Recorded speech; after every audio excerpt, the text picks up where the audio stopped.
You are listening to Opus de Requiem, a 7th Sea First Edition actual play by Hallowed Haven Studios. Bienvenue à Chahus.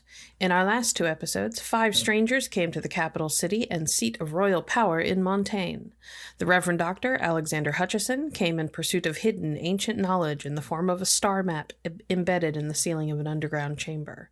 Lucia de Felici came in the company of a band of wandering performers while on a quest to find her one true love. Lord Heinrich von Groth left his home country of Eisen to meet his betrothed, one Diana Cissé du Cissé, in order to keep hold of his family's ancestral lands through marriage after the land was ceded to Montaigne. Alonso Hernandez, accomplished swordsman, wandered in on a warm breeze from his home country of Castile, and was faced with the rot beneath the facade of opulence the country boasts. And Viviana Lucani was captured by pirates, only to find herself being given a task of such epic magnitude it may very well be a suicide mission. Parties were attended, disguises donned, and revolution was discussed in whispered tones, but our group of improbable comrades has not yet come together as a whole. Stay tuned to find out if they fix that problem in this episode of Opus de Requiem. On the first day of the Emperor's birthday celebrations, it is early morning when Alonso has to report to his new work. The merchants are up early, making sure that they are set up in preparation for the day's festivities. Even before you leave your room, Alonso, when the sun is barely beginning to light up the horizon, you can hear that there are already a great number of people out in the streets, carts rumbling down cobblestones, workers hurrying off to their various jobs. The common folk, in theory, are meant to be able to celebrate this as much as anybody else, and most established businesses are not going to be operating in their typical manner during the celebrations. But the city can't completely shut down for an entire week.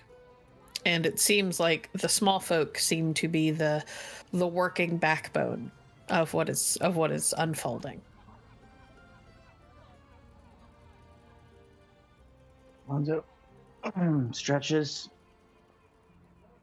throws some water in his face, runs his fingers through his hair, gets dressed. His coin purse, previously very meager, is now a little heavier, but he's going to be moving by back roads for a little while to avoid the crowd, so he makes sure to tuck it in carefully as he puts on his sword, throws his cape over his shoulders, and heads downstairs and out. Excellent. You find your way easily to the merchant's cart. They are already up and moving, and when they see you, they give a little wave. Your paramour, the woman that you took to bed at least once in the past week, gives you a sly little smile and a wink when her husband isn't looking, and then turns to continue setting things out that got packed away the night before, putting this gorgeous leather work on display. Yeah, I'll give them a hand and see what everybody else is setting up as we get ready for the day. Around you, things are going to be different today. Things are going to be different today. They already are. Around you are parts of all make and people from it seems every corner of Thay. You see an Avalonian cart where it looks like they are selling custom made, well, I don't want to say custom made, where they are selling bows and arrows made in the Avalonian fashion. You see a Montaigne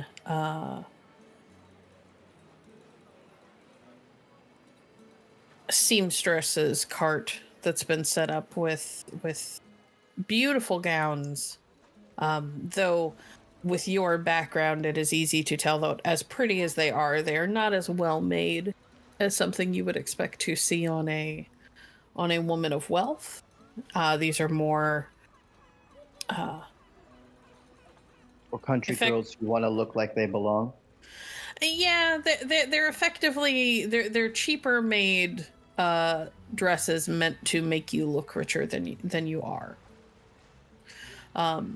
These are the types of things that you would expect a woman of minor means to buy for an event like a festival, and then to have tucked away and kept very, very carefully until the next big festival, because it's not something that she can afford to spend money on every year. Mm-hmm. You see carts with produce. You see fresh game. There's all sorts of things, and even carts with like street foods that are currently being worked on, though admittedly are not quite ready to start selling yet, as this is the primary crowd that is out right now are the people who are planning to work throughout the festival, not so much to buy festival goods. Alonzo makes a mental note to check out an archery lesson if he can, and otherwise gets set up and keeps an eye on the merch. Excellent. Lucia. Yes. You are woken early by your companions. As you know, you and they have all agreed to perform as part of the festivities. And they are up early to stake out where they're going to be and to get across the city before the crowds get bad. Standard busking, then? Yes and no. There will be busking throughout the day, but there are also a couple of scheduled performances that they have to be there for. I'm happy to pull my weight if I can. I do want to see if I can get to the bottom of this missing betrothed situation as well. Mm-hmm. Well, as they said, they were happy to let you stay with them, and happy to not charge you to stay with them if you were willing to help out when you can. And you do know from having spoken to the Reverend Doctor and Heinrich that they will be out and about during the festivities, so no better place to run into people than on the streets. I will put my nice dress away somewhere that I can get to it and set out with my friends then. Excellent. The dress comes with me. Wait, the dress is going with you, or you put it away? Oh, it's going with me, just in case. Okay, cool. We'll find out in change. This is gonna be fine. This will be an interesting time, to be sure. You join with your friends who make their way out of the poorer districts and towards the main thoroughfares of the city. Find your way towards the shopping district. There's a large number of places that your friends are going to have to go to. But the shopping district is kind of right at the center of the city. And gives them easy access to all of the different places they will have to show up throughout the day. Also, for what it's worth, one of the most, let's say one of the easiest places to be if you want to run into your friends is what one of the primary attractions is going to be in that's going to be one of the primary places to find your new companions. Wonderful. I'm going to keep an eye out for them and see if I can excuse myself when the time's right. Awesome. Viviana. Yes. You have had time since arriving in the city to get yourself a little bit more acclimated, figure out the layout, and start trying to make plans for how you're going to accomplish the task that you were given. Yes. But are largely being left to your own devices in terms of how you're going to make plans. Your hostess is there to help how she can, but she is not there to tell you what to do. Mm-hmm.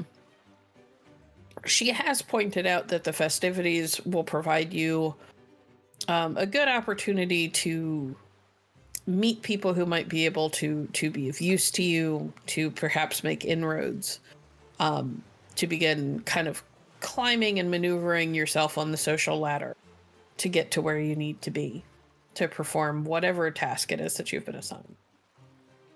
Mm-hmm. The servants, which she doesn't have a lot of, she's not proper nobility. She's an upper class merchant. She's from an upper class merchant family. The servants, wake you politely but relatively early to inform you that their mistress is going to be out for the day for the festivities. But breakfast has been brought for you, and they are here to help how they can to get you prepared. And to see to whatever your needs might be for the day.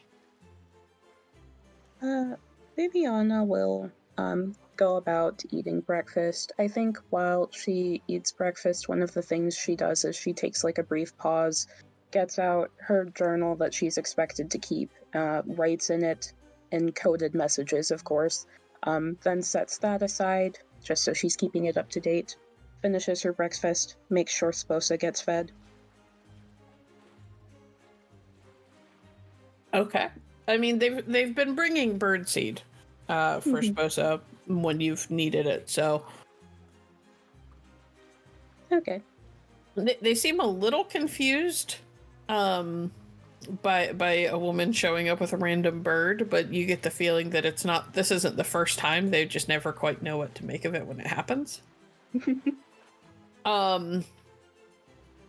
From what you've been able to put together over the last week, you're pretty sure that they're convinced that well-bred women in Vidace just keep birds as pets. Because those are the primary people they've seen with birds like yours.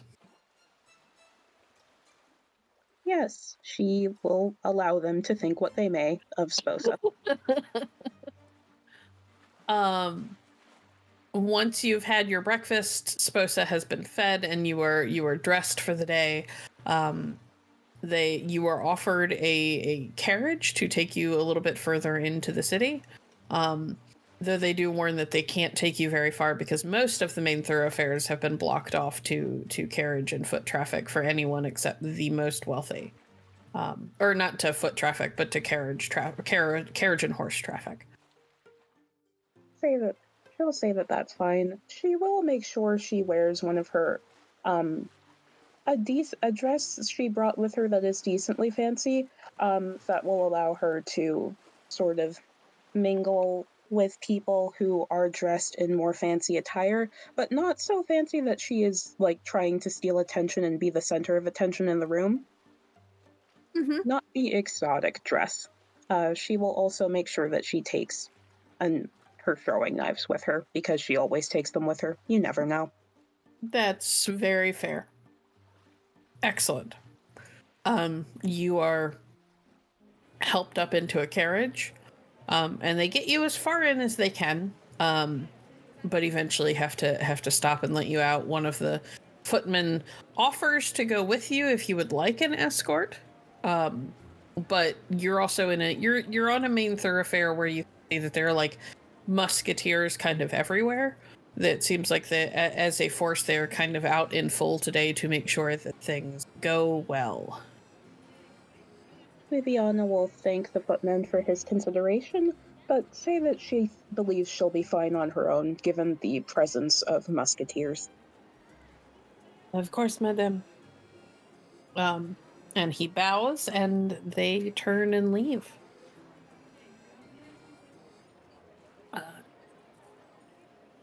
Heinrich, Yes.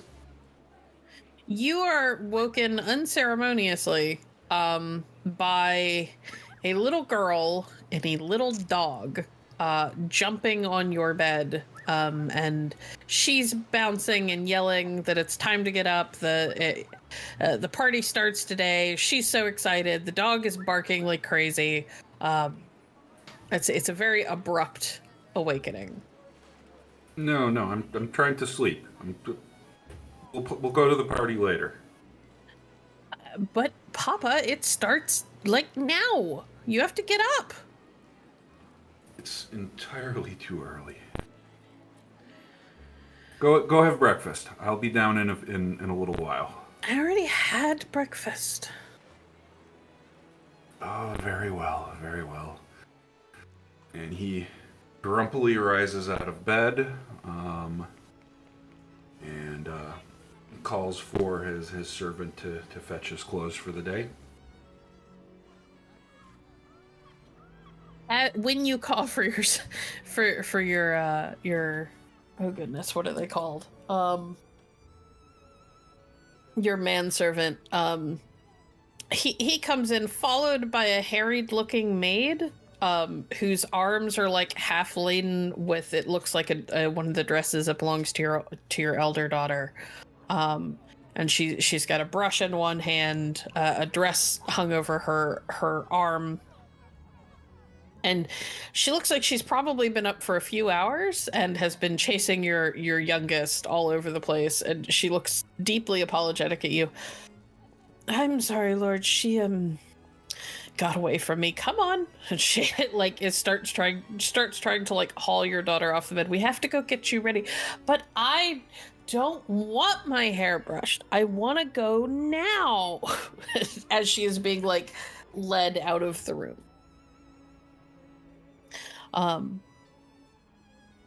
And your servant kind of glances at you and glances at the door, and once they're out, he shuts the doors behind him. Well, we had thought to let you sleep a little bit longer. Children will be children. I trust the dog has not been too much trouble. It is not the dog on its own that is the trouble, sir. They, together, however, are like a pair of bandits. But she is happy, so. Yeah. What else could one ask for? They seem to be adjusting to the city well enough, I suppose. Indeed. Is there a particular type of garment you would wish to wear today? I think I will spend a few hours in training before venturing out for the day, so please bring out my sparring gear, and afterwards I will bathe and go out into the city. He gives you a smart nod and goes and fetches the things that you require for your training. Helps you into them. You are given a light breakfast so that you're not hungry during the training. with the promise that there will be something more substantial when you're done. And sends you off to do that. By the time you return from training, the girls and their maid and the dog are gone. They were not, your daughters were not intent on waiting for you, though they were happy to wake you up. They are out to watch the earliest performances and to browse the wares at the market district. And your servants assure you that they will be well looked after. The city's the musketeers are out in full force, so as long as they stay on the main thoroughfares and they've got no reason to go anywhere else, they'll be just fine. Okay, well, and after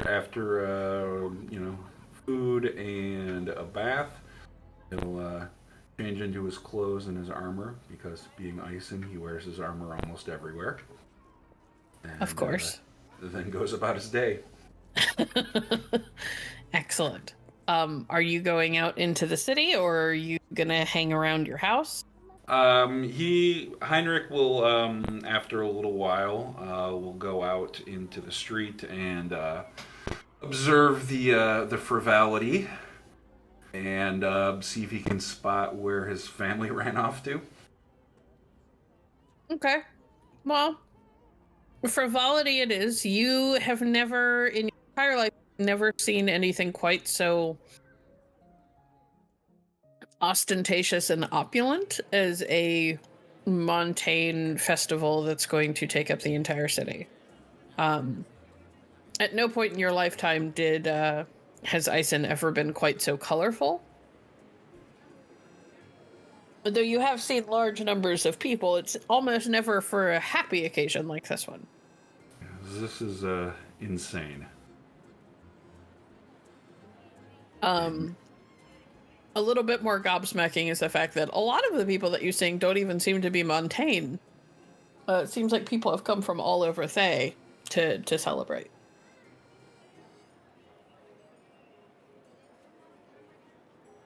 And despite the fact that it is early in the morning, there are already hefty amounts of, what do you call it? Hefty crowds forming. There are performers. The merchants are already out with their carts set up. You're able to smell everything from the kind of sausages you would expect to see in Ison to pastries that are more common to here. You see Vodachin wine cellars. The place is rapidly filling up with people, all either hawking some sort of ware or here to buy, perhaps. And Heinrich will kind of just continue to wander around, observing the what people are selling, and getting a feel for the lay of the city a little bit better. Excellent. Dr. Reverend Hutcherson. Reverend Doctor? Dr. Reverend? I never remember. Reverend Doctor. Yes. You are woken by a polite knock at your door. Mademoiselle, where will we find fresh fruit at this hour? What? Reverend Dr. Hutcherson? Yes.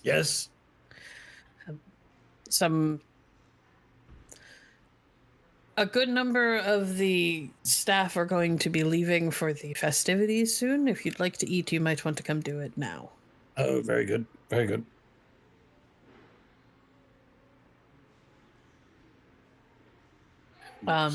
You were left to get yourself ready.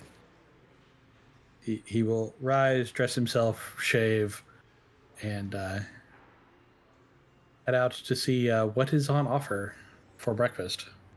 The breakfast is plentiful but limited in scope. It's a lot of bread and cheese. Obviously, there is wine, a couple different types of fruit juice, but there isn't a whole lot in terms of proteins. You get the feeling that the servants were probably on a skeleton crew to begin with, and what they did have opted for quick and easy, and stuff that they could leave out for the staff here, to kind of nibble and pick at throughout the day if they decided not to leave. But they expected that most people would want to go out and enjoy the festivities, which you can already hear the clamor of outside in the city streets. He will devour some bread, cheese, and wine. Fruit juice is wine that has not been left to sit long enough.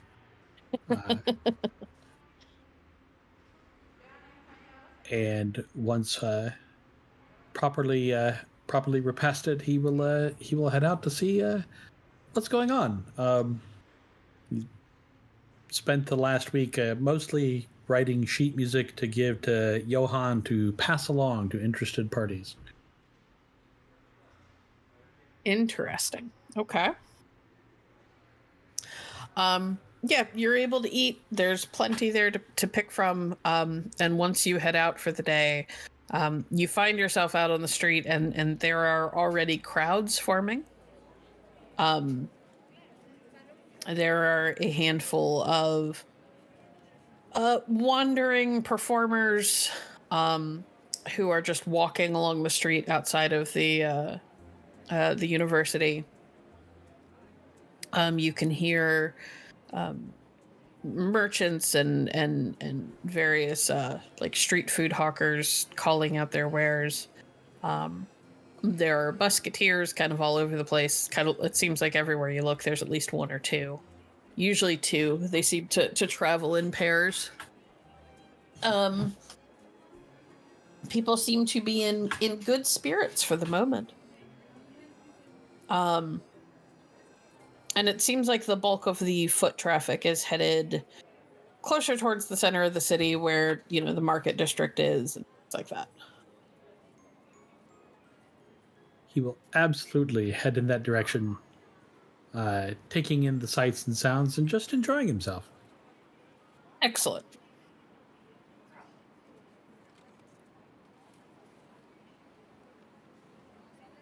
Alonzo, you are doing your job, kind of standing by, providing an extra layer of security, watching your employer's wares in specific, while letting the musketeers kind of do their job of watching everybody's. Mm-hmm. And is it the same musketeers who've been patrolling this area every day I've been here?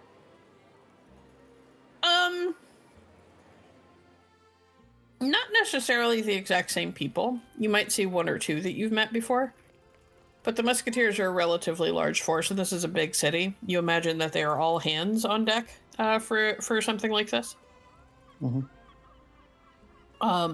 So there might be one or two that you have specifically seen during your shifts, but it would be surprising if you saw all of the ones that you've seen on your shifts.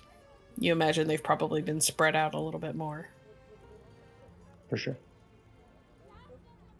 But while you were doing your job, you notice something both surprising, in that it stands out quite a bit, but not at all surprising, because in a city with as much, or in a country with as much war as Montaigne does, it is unusual not to see at least a few mercenaries among the crowd. You see a man in full plate.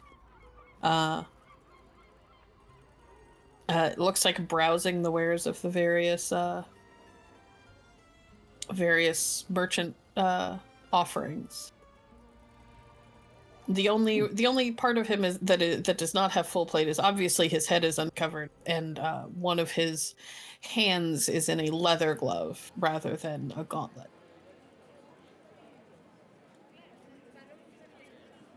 And he's probably the biggest man you've ever seen in person. Uh-huh.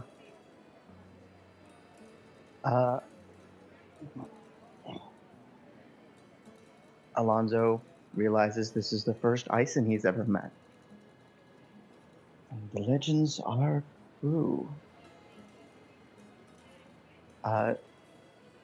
Switching into the other part he plays occasionally when he's bored or thinks it's a good idea, he waves to the man. Sir, you look like one who appreciates fine leather work. Please, right this way. Yeah, very, very well. What is it that you are selling? These fine merchants, of whom I am guard, are, well, and I sort of gesture over, I see you have a glove, perhaps something with studs or intricate work here, something decorative for the shoulder. And I'm kind of looking at the merchants like, hey, check this out. Yes, it looks of acceptable quality. Was perhaps I could use a new belt. Indeed, I have found it to be capital quality. As the two of you are talking, there is a, let's say, jingle of a tambourine, and the strum of a lute, and the call of light voices, light but loud. And Lucia, as you and your companions are making your way through the street, playing and singing and occasionally getting coins tossed to you, you look over and it is impossible to miss Heinrich. And anyone that tall and broad of shoulder is going to stick out basically anywhere, except for maybe in Ison. And he looks like he might be bartering with someone at a stall. The only man taller than Macaulay, and I elbow Giselle and point at Heinrich. Giselle kind of looks over and her eyebrows go up a little bit, and she doesn't look shocked at the size of him, but more intrigued. And she has this little smile on her face that suggests the kind of smile that she gets when she suggests, how did she put it to you? Climbing a man like a tree? Which Lucia hasn't entirely understood yet, but has started to understand some of the implications of. I met him at the party a week ago. Do you want an introduction? I should stay with the group, but if you want to go talk to your new friend, and she kind of wiggles her eyebrows at you, I will watch her back. Perhaps I'll say hi, but I won't be gone long. Take your time. We all know what you really came here for. Oh no, I just forgot. He doesn't speak Vidocic. My Lord Ison, it appears there's a Vidocian woman looking at you. And Heinrich turns around and sees her and recognizes her and raises his hand in greeting. I will run over. For Heinrich, there are 3 girls, a blonde, a brunette, and a redhead, staring at him. Hello, yes, Giulietta, was it? How are you? See, I've discovered some. Did you say that in Montaigne? Montaigne, yes. Oh no. Alonzo, as you are standing there, you are just watching for a moment, and then you realize that it doesn't look like she understood all of what Heinrich said. Like, it looks like she reacted to the name, and then she got a little uncertain. In Vidocian, he's wishing you a good morning. How are you? Oh, I'm well. It's good to see him in all of his Glory? The blonde I- calls over. He's very shiny. I don't think I'm going to translate that. Yeah, all three girls are laughing. Yeah, I translate. She's doing well. She likes your armor. Yes. And sir, would you be so kind as to ask her how she's been doing on her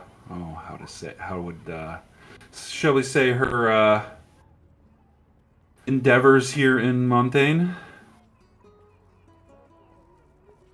He wishes to know the state of your business, your endeavor.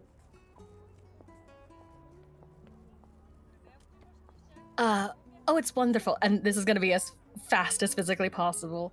Charus is beautiful, and I did not expect it to be so big. And the doctor has been so kind to me and has allowed me to, and has read the letters back to me to ensure that Henri still loves me. We still need to find out whether or not we can get into his home so that we can meet with him personally. And also, I do not know if we know where he is. It's more of a face to face with his grandmother, and Lucia says this with the speed of like a 19-year-old girl. Alonzo? Yep, he smiles, nods. Hold on. I need you to roll me wits and oratory. I want to see how well you kept up with that. This is gonna be a 15 to get the basics. And you're gonna need to take raises if you want to be super accurate about it, because she did just prattle off at you in a language that is not your native tongue.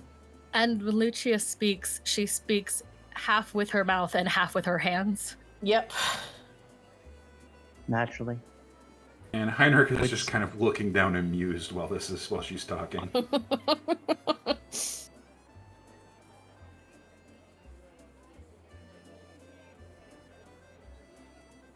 So 25. So you didn't take any raises. I should have. Yeah, but oops. So You need to. at 15, you got the you get the basics. Yeah, The city's doing very well. pretty. Yes, she's doing very well. The city is very pretty. She is trying to find a doctor, but has to see his grandmother.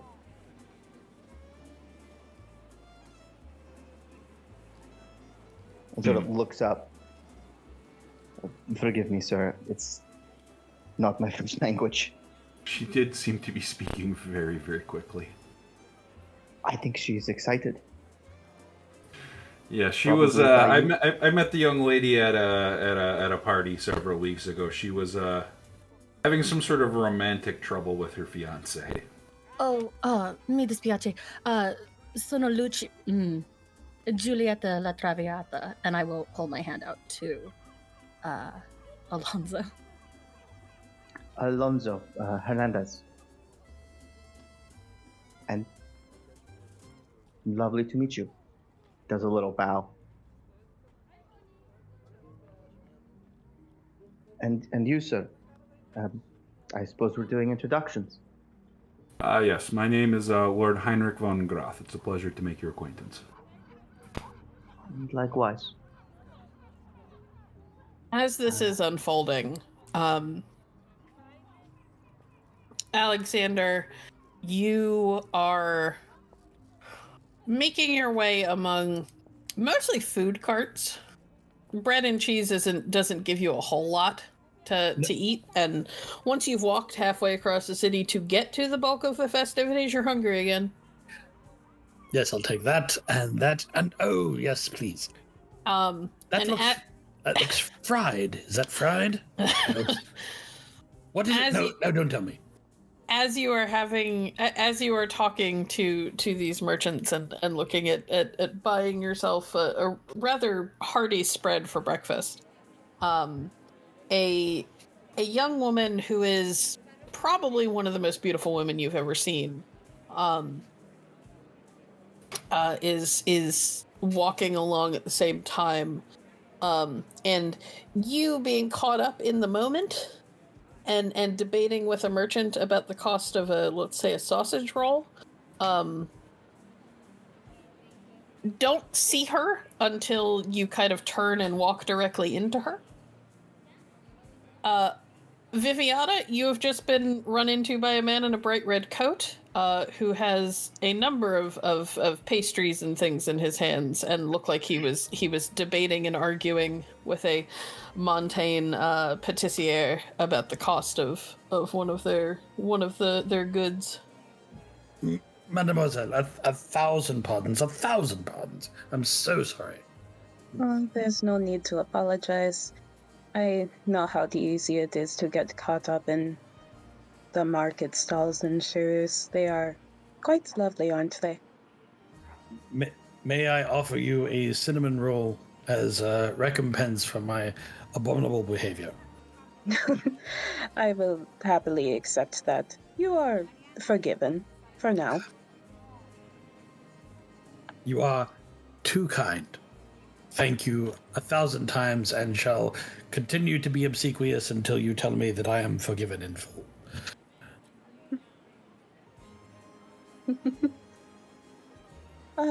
Alexander sure, Hutchison, at your service. Does Viviana recognize his name? Let's just make a wits roll, just a raw wits roll, DC 50. Okay. 15 exactly. Yes, you have, in fact, heard that name before. He wrote a rather popular and very blasphemous book. Viviana will look him over, and a smile will appear on her lips, and she will say, "Oh, I recognize you. I recognize your name. You are..." No, I am not here to cause you any trouble. Oh no. I mean, unless you are looking. I mean, unless you are looking for trouble. But you wrote a book, a very, very entertaining book. I'm so glad you enjoyed it. Yes, well, it is the type of book that would be enjoyed in Montaigne, yes. So I can imagine it's understandable why I would find you here. I am, in fact, a visiting scholar at La Grande Université, but I am always delighted to meet a fellow reader.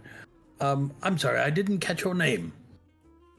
Oh, Francesca Lombardi. Lombardi. From Vodacci, then. Yes. Buongiorno, signorina. It is... Oh, you speak Vodaccian. No, not exceptionally well, but I do try. She will say in Vodaccian, "Well, your accent could use a bit of work, but your pronunciation is good." And he will reply in Vodacci, "It is the perils of learning any language primarily from pages rather than tongues." Yes, I do my best with Montaigne, but sometimes it feels like the words get caught up in my mouth. It is... I do also speak Avalon. And she will say in Avalon, it was harder to learn this particular language. I think Castilian was the easiest language for me to learn, other than Vodaccian, of course. Avalon has the distinct advantage in making it difficult for other people to learn by being one language that was invaded by several others. Yes, it is understandable. Your language does appear to take multiple aspects from various different languages and terms that have gone out of use. It is interesting. I think it's beautiful in a sense, that it is constructed from multiple different parts, like a mosaic. That is possibly the nicest thing anyone has ever had to say about my mother tongue. Thank you so much. You're welcome. Are you looking for something in particular today, or simply taking in the sights? Oh, just taking in the sights, taking in the people. Really, I come to big celebrations like this for the people. I enjoy being in crowds. It's nice getting to see people just living, really.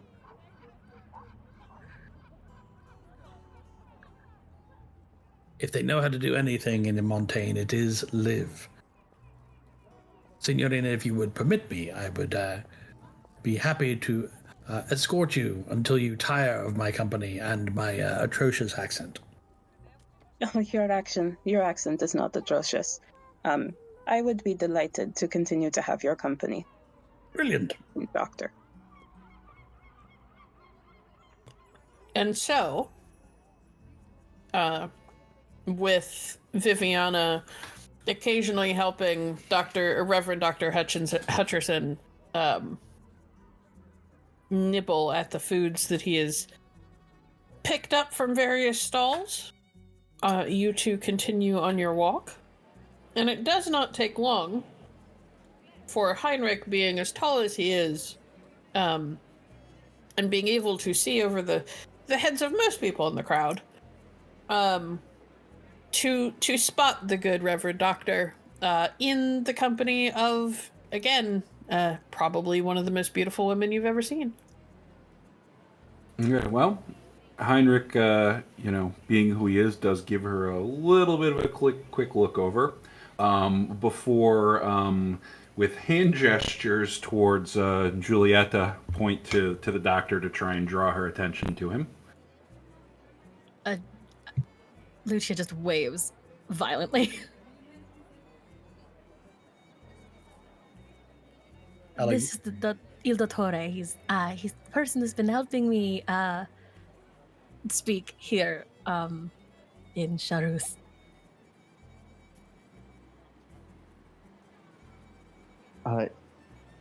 Apparently he's her main interpreter and a friend. So. Oh, I see. You know. Oh. Yes, I also met the gentleman at the same party. He's a bit of an author, from what I understand. Alonzo, walking with the man that Heinrich is talking about, is a woman that you have become acquainted with yourself.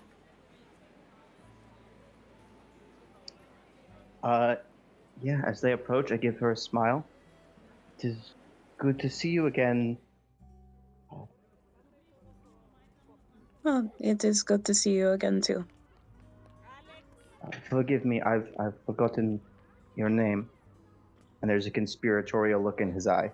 Like, which one are you using? Francesca. It is understandable. I imagine you have been very busy. If only I could tell you. This place is so full of activity. Hands everywhere. Glances around to make sure nothing's getting stolen. You look over just in time to see some little street rat trying to snatch something. And kid sort of wrinkles his nose at you, gives you a little sneer, and darts off, and it's quickly followed by a musketeer. You see what I mean?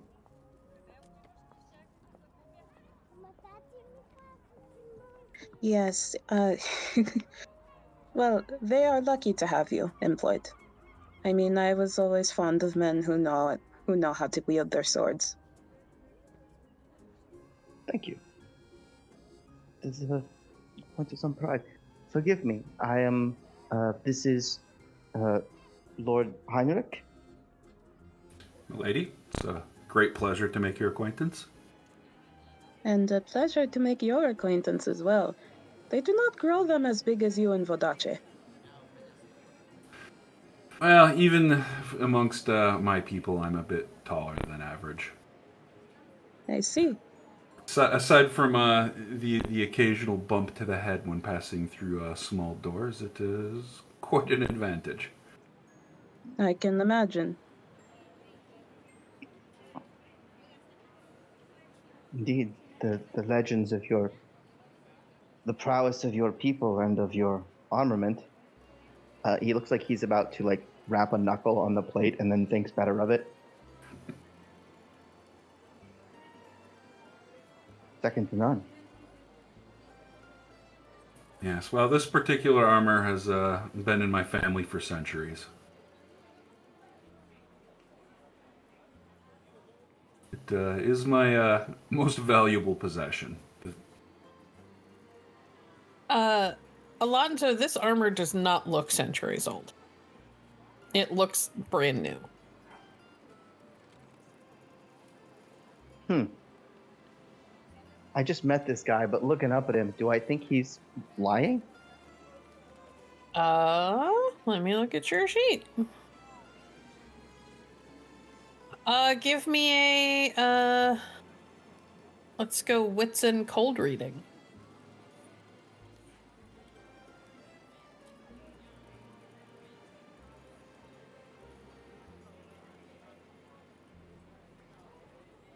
And I'll take a raise on this. Okay.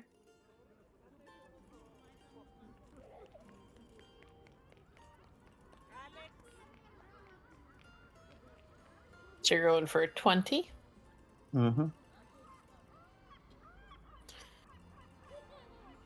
Ooh, 19.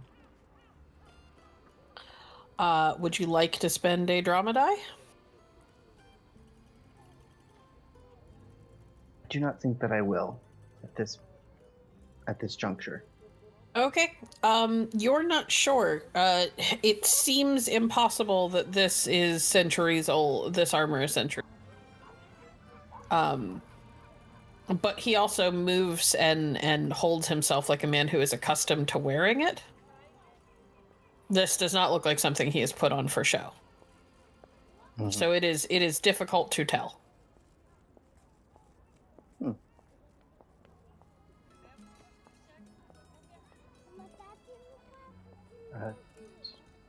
Yes, it's very nice. Clearly quality. Did you wish to adorn it with sort of gesture to the stall again? No, I prefer simplicity over adornment. However, I think I will purchase this belt. And he grabs a nice-looking sword belt off of the table. Excellent. An older Vendel man, not old, just a little bit older than most of your companions, his way over and completes the transaction with you. He's kind of gently coaxes you to look at more stuff, offers you some of the sword gloves that they have, but when you don't seem interested, he kind of accepts the payment and thanks you for your business. Thank you, sir. Thank you. So, tell me, Alonzo, have you been in the city long, or did you come for this festival? Oh, a little over a week. I managed to make a few friends and find a place to stay. It's an interesting city. Yes, Montaigne is an interesting land. He sort of looks around. Perhaps a bit disordered, but certainly interesting. Interesting is certainly one word for it. And what word would you use?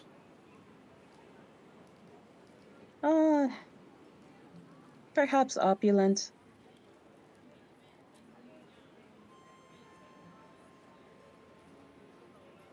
Indeed, there is an edifice here. A presentation that is impressive. Dr. Hutcher.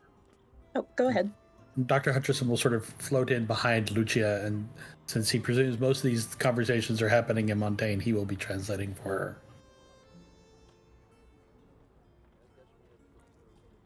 her.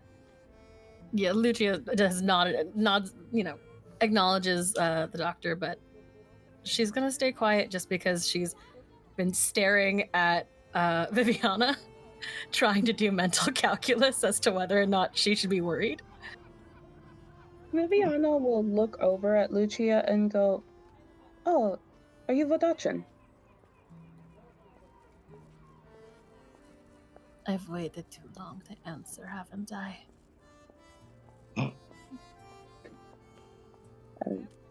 Well, if we were in Vodace, I would probably say yes, but considering we are not in our homeland at the moment, take as much time as you need.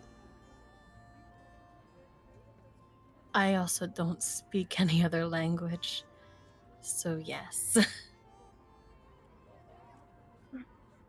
Oh, well, it's interesting that you should find yourself in Montaigne.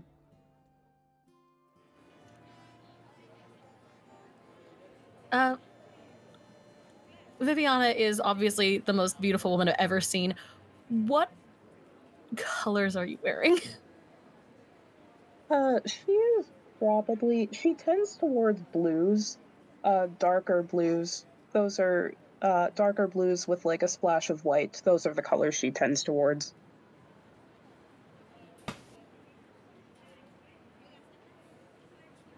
If you're concerned with whether or not she's wearing black, the answer is no. Yeah, no. Again, they're just doing a lot of mental math at once, and she is not an educated woman. Let me just invent math and then I can do it mentally. I need to learn math and then do it. Make me a wits and etiquette roll.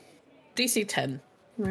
This is a reasonably easy thing for you, being somebody from Vidache. Yeah, you're fine. Okay. You are reasonably certain from the way that she carries herself and the way that she talks, and even the particular manner in which she makes her hand gestures as she talks. You are reasonably certain that this Giulietta is probably a trained courtesan, which means that she is not like you. I have lost track of the fake names we're using. What name did you introduce yourself with, Viviana? Francesca. Okay. I'm sorry, you're Giulietta. She's Francesca. There are too many names happening. My bad. I think Francesca, Viviana, you can see me just relax almost visibly and hold out a hand to introduce myself as well. Giulietta La Traviata, and it is good to see someone from Vodace here who seems to be unescorted? Yes, well, Viviana will take your hand, in greeting. Yes, well, I came with people, but, given the presence of so many musketeers, I didn't feel that there was much of a need to be escorted at this particular time. And let me just say that I find it quite hilarious that you would be happy to run into another person from Vodace. It gets tiring speaking to people and only have through another.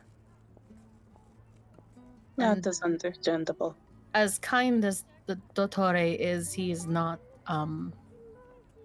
he sounds, Like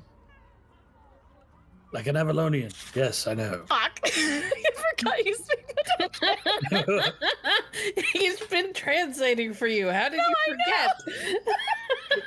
Accents are complicated. I hear it as well, though I admit this is my first time hearing an Avalonian accent.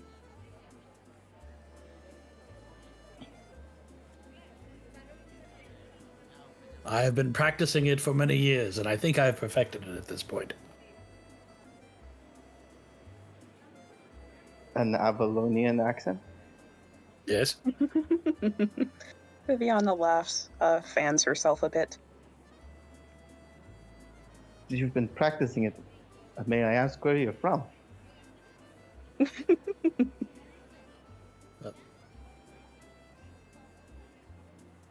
No, I shall not play with you any further. I am from Avalon. I was making a joke. Ah, I see. Sort of hits himself in the head like, duh. Viviana, what brings you to Charuz? Well, I came for the festivities, of course. There are plenty of parties that are held in Vodache, especially in my circles, but it is nice to see what another country would put on for a celebration as big as the Emperor's birthday. And I like getting out of Vodache sometimes. I don't think I need to explain to you that certain things about our motherland can be tiring. Yes, and it would be nice. It will be nice to see how Montaigne throws a party. Very nice. Very nice indeed. So far, so good. Though they attempted to call this a scone, and it really isn't. It's more What like is cake. it? More like cake. I believe every sugar field from here to the Castile border has been cut to the ground and moved into this very place. Given the state of the war, probably several beyond the Castilian border as well. Indeed. Oh yes, one must wonder what, and she will sort of mutter a bit, what this is doing to the economy here. Well, I imagine this bit is doing wonders for the economy. Lots of coin flowing about, which does not happen quite as frequently as it ought. It is odd when on the way here everyone looked much hungrier than they do in Charuz, or at least in these parts. I would like everybody except Lucia to make me either a wits and politics, if you have it, or a wits. Heinrich, you're such a simple man. Or Yes, he is. wits and socializing, or just a straight wits if you don't have either of those. Target number? Okay. 15. I will take 2 raises. Okay. Does this apply to the current economic situation in the country land? Not exactly. Okay. I didn't have politics or socializing anyway. Alonzo, as you all are having this conversation, it occurs to you that you are standing in the middle of a busy, crowded street during a day and festival of what is generally probably thought to be pretty high national pride for Montaigne. And you're all kind of shit talking the country that you're standing in. Your extra raise earns you the realization that you are also all kind of talking about this in front of men who have taken oaths to the crown. There are what do you call them?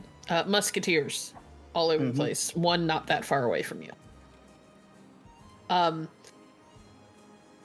Alexander, you realize all of the same things, but you also realize that if the wrong people overhear you, this is the kind of talk that could potentially be seen as, like, seditious.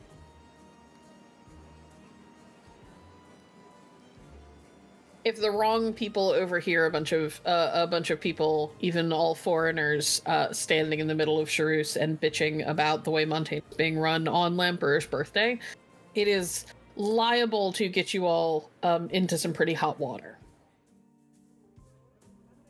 And since that was all going on in Vodache, Heinrich has no idea that they were saying it. Yep. So it makes sense I failed the roll.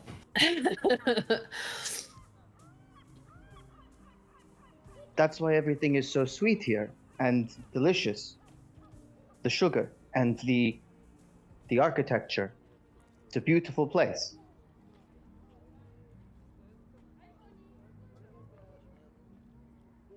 There He are looks around. there are parts of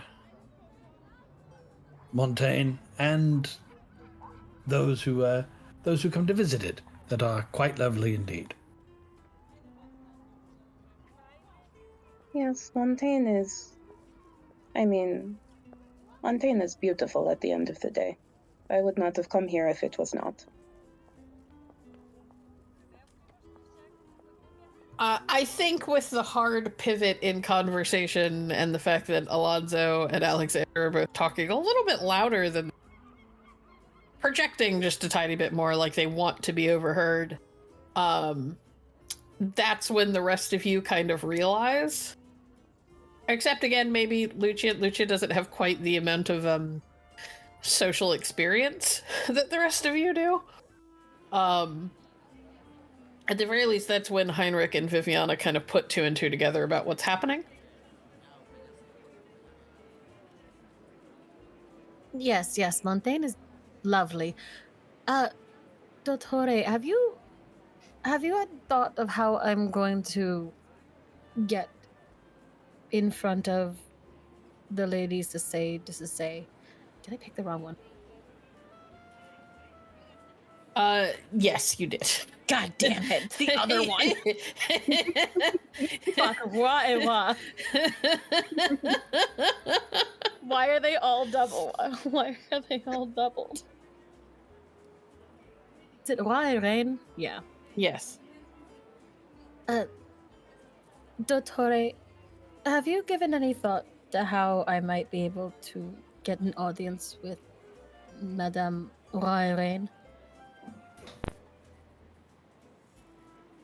Suffice it to say, I have, this sounds rather banal, but the concept of a plan.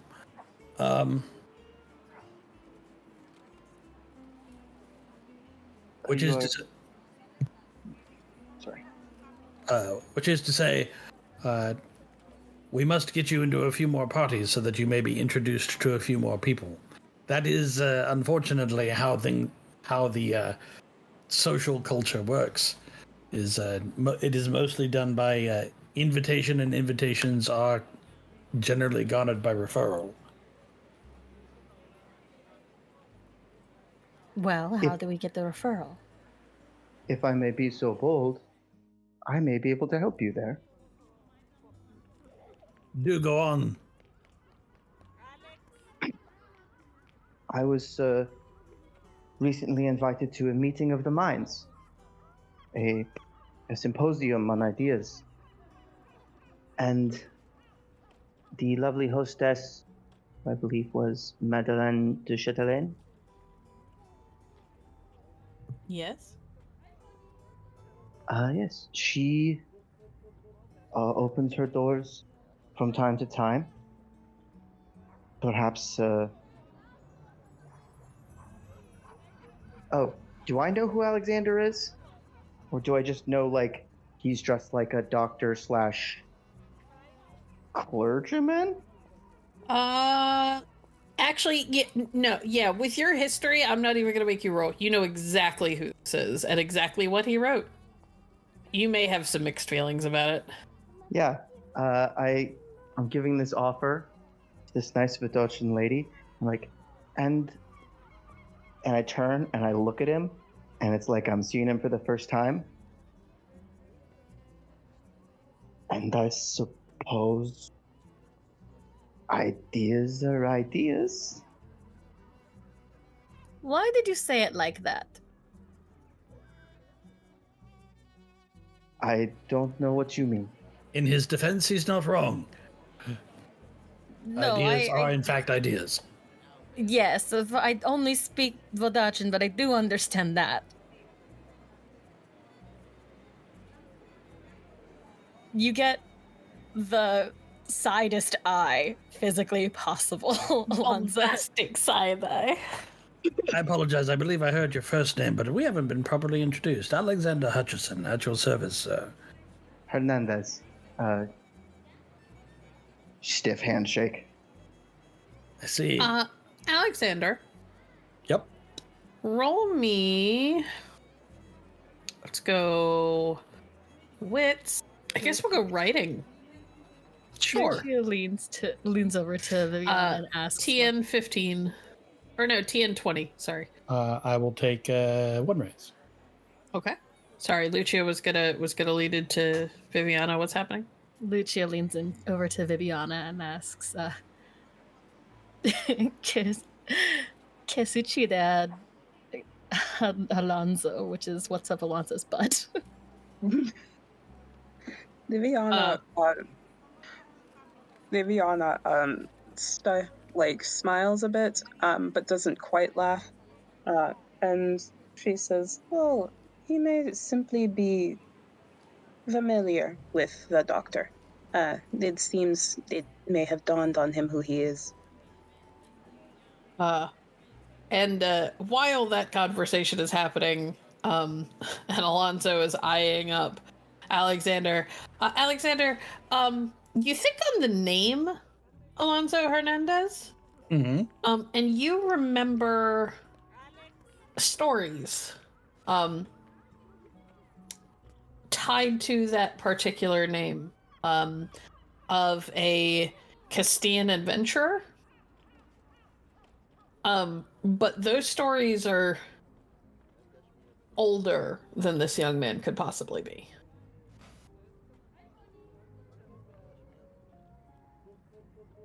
Maybe it's just that the name is similar, so it sticks out to you, but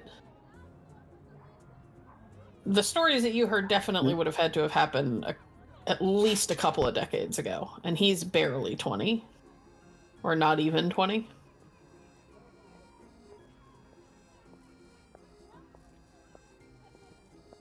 Senor Hernandez, I had not realized that my reputation preceded me in such a manner, though I can't imagine, unless you have been here long and very interested in books, that you have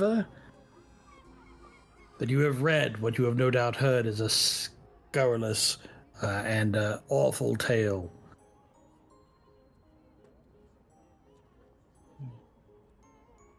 Your insight does you credit.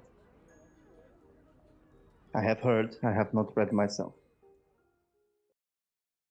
Thank you for listening to Opus Dei Requiem. If you enjoy this story, please make sure to subscribe and review wherever you're listening to our podcast.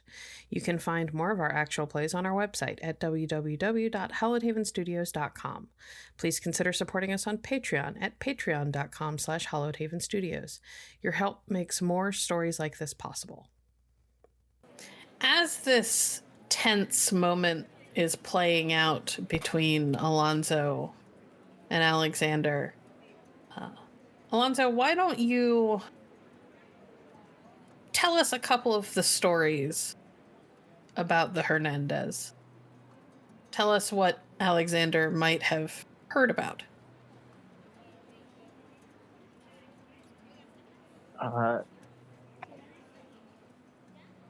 The roving swordsman Hernandez, I think a few of his stories have been collected and written down.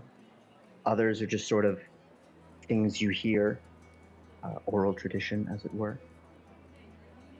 The one you would have read. On a hot day, the still wind picked up and carried the stranger, Alonso Hernandez, into town. He rode alone, a wide-brimmed hat and poncho marking him a traveler.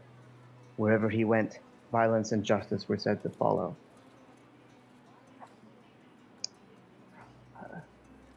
Once, when sailing among the islands of Avalon, Senor Hernandez was beset by pirates. His ship, with his ladylove on board, tried to flee the pirates, but was surrounded. Hernandez showed no fear. He marched to the deck and demanded a duel, the glint of his eye driving back the cowardly pirates until 3 captains stepped forth. He challenged them, and they claimed that their 3 ships to his 1 meant he would have to fight them together. With a laugh, he drew, and the 4 began to clash. Their battle was a thing of legend. The pirates chased Hernandez up the mast, shouting at his wit and swinging wildly. Upon the crossbar they fought, then swung to another ship, and then the next. The clash of blades and japes of the Castellan fighter, harrying his opponents on, until finally, as he swung back to his own vessel, Hernandez turned and cut the rope that brought the 3 pirates behind him, sending all into the thrashing sea.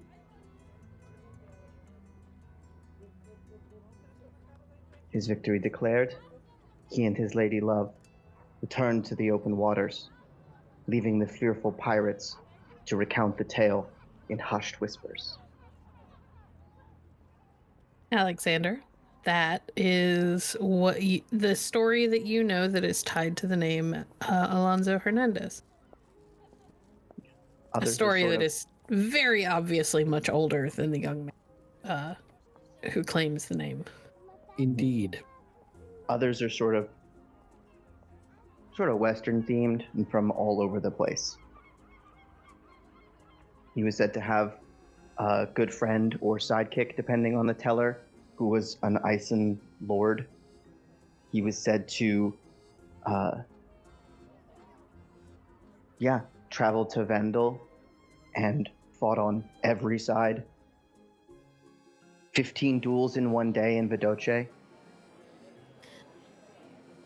As the two of you are having this moment of recognition, tension, perhaps a bit of concern on Alexander's side as he is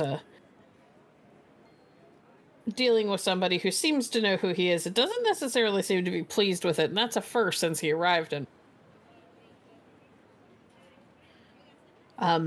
Alonso, you do know that when you are ready to take your meal break, you are able to wander away from the stall. You just have to let your employer know that you're doing so. Mm-hmm. This is the first I've spent enough time with Alexander to confer with him about the plan in the last week, really. So I'm going to bid like a hasty business has come up to my, like, run off to do that to my friends and then come back and ask if invite Alexander to lunch. I know you just had breakfast. Well, then clearly it is time for lunch.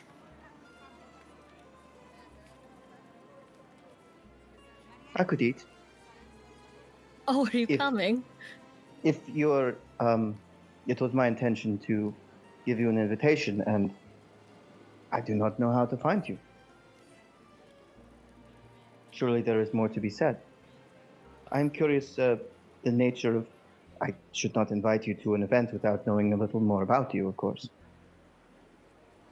Von Graf, Signorina Lombardi, perhaps you would also care to join us in a bit of a lunchtime conspiracy. Well, I was going to say that you would be very far from my full forgiveness if you did not invite me along. But we cannot have that, can we? I would be happy to join you. Brilliant. And while we are picking out a place for lunch, may I make some sort of roll, probably politics related, to figure out which of my invitations has the best chance of beginning to thread the web of connections in order to get me into the Royaron estate. Indeed. Yeah, let's make a wits and politics roll.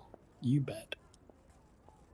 We're gonna go with a DC 15 to start very, very basic. If you skip some steps, each raise will help you with that. All right. DC 15, so I'm going to take 3 raises. Holy shit. Okay. I wrote a journal. I got drama dice. Target number 30. Let's do it. 30. For 30. All right. So getting in to see the Grande Dame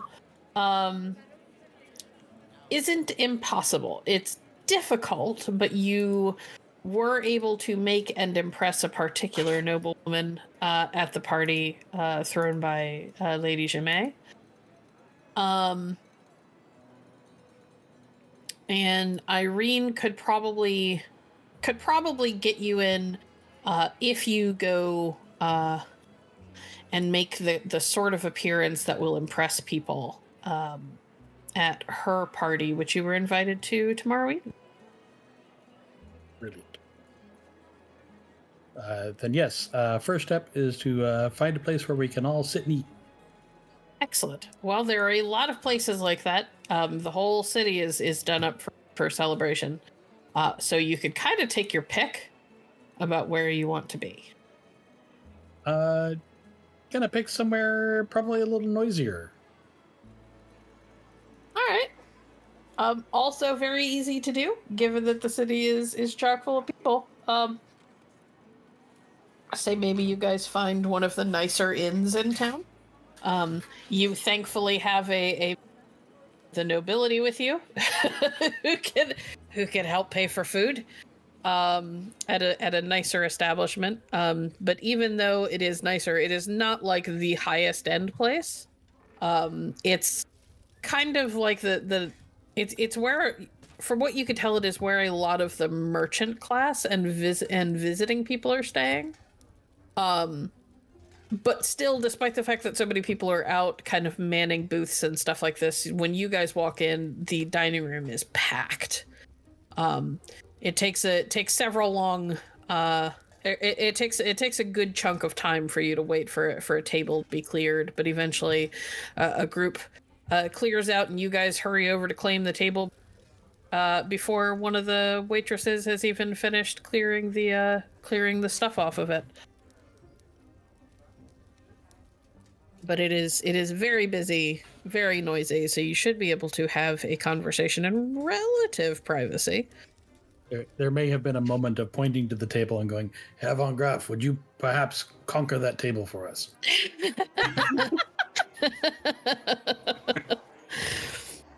Yeah, and he'll walk over and sit down and take up an inordinate amount of space to claim the table.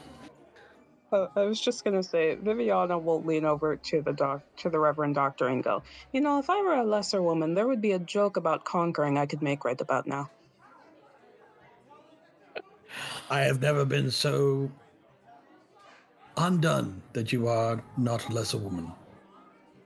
For I would love to hear it. Shall we eat? Yes, we shall. One moment. Hydric, could you roll me a brawn plus exploit weakness? Just DC 15, or target number 15, sorry. Oh, and I got a 10 in there too, but... Roll me Table another. is so conquered. Table's gonna be growing ice and crops from now on. Call that. All right. 37?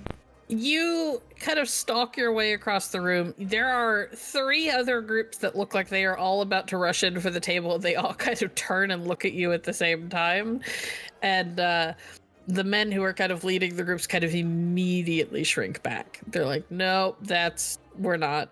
We'll wait. It's fine.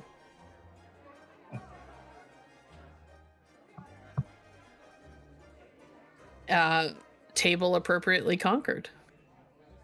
Brilliant. I pull the ladies' chair out. Ladies, they can sit first. Grazie, signore. Gracias, señor. Of course. When everyone is settled, I guess I'm going to... God, Lucio's stupid. When everyone is settled, I'm going to start re-explaining the situation at hand, without divulging my name, and without basically saying any names except for Henri's. Okay. You want to explain your situation for those who were not there last time? Shit, okay. Oh, it's harder now that there is someone else from Vodachi here, so, shut up. And I just give Viviana a look. When Viviana raises an eyebrow. I was engaged to Henri, Roy Reigns, and we exchanged letters for a very long time. Until circumstances transpired and the engagement was broken off, but the damage had been done and we continued to write. Well, he wrote and I had letters written. And when it came time to honor another engagement, I may have taken my leave.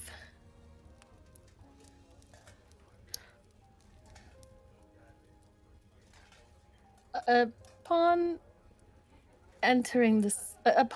arriving in Charuz, I went to the home of the Roi Reine, and they informed me that Henri was not around, and I will admit the last letter I have from him is from a month ago.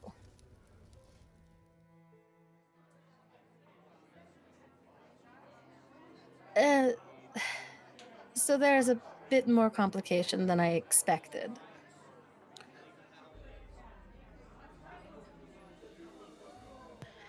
Viviana, Yes. do you have politics or gossip? For some reason, I do not have those. I will be buying them soon. Okay. Then just roll me straight wits, please. Okay, I can do that. That's a 10. Would you like to spend drama dice to try to get that to a 15? You know what? I will. I have some drama die. I'll use it. That's a Well, 10. there you go. Roll it again. And explode. 9. So you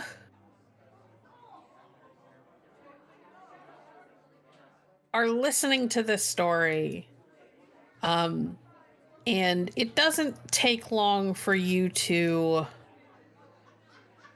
think back over your knowledge of the goings-on of the Dachin noble families. As a crown, it was kind of your job to know who was who and who was engaged to who, and the ins and outs of the different families. But after a few moments, while this young woman is talking, you are struck rather suddenly that there was a story of a Vidachan noblewoman being engaged to a member of the Montaigne, and that it was called off. This part isn't terribly unusual. It was called off when she started showing a talent for sorte.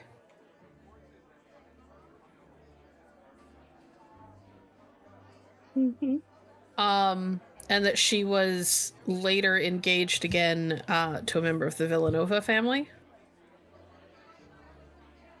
But you've been gone long enough that you're not 100% sure that they are the same person, but it sounds a little too familiar to me, if that makes sense. Yes. Do I happen to remember the name of this young woman? You don't remember the first name, but you do remember that she was part of the Felici family. Felici. Viviana will, as Juliet continues to tell this story, she will sort of give her a side eye as she just seemingly absentmindedly fans herself as she continues to listen to this. The side eye is there for a moment, and then it's gone. I love it. So much bombastic side eye at this table today. And so the doctor is helping me get to the bottom of the missing betrothed, as it were.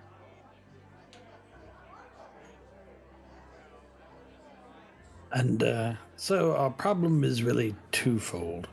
One, to discover the current whereabouts of the young monsieur, and to get access past obstinate door guards at the Royaron estate. Now, I have an invitation to a party being thrown tomorrow night by Irene Levesque d'Or, whom Heinrich and Giulietta you have met before. Yes, and she has been very amenable to the plan, or rather helping us. She has indicated in her correspondence that, presuming I am sufficiently charming and entertaining at this party, she would be willing to do us a favor in making further introductions. We're doomed. I What? beg your pardon? Never mind.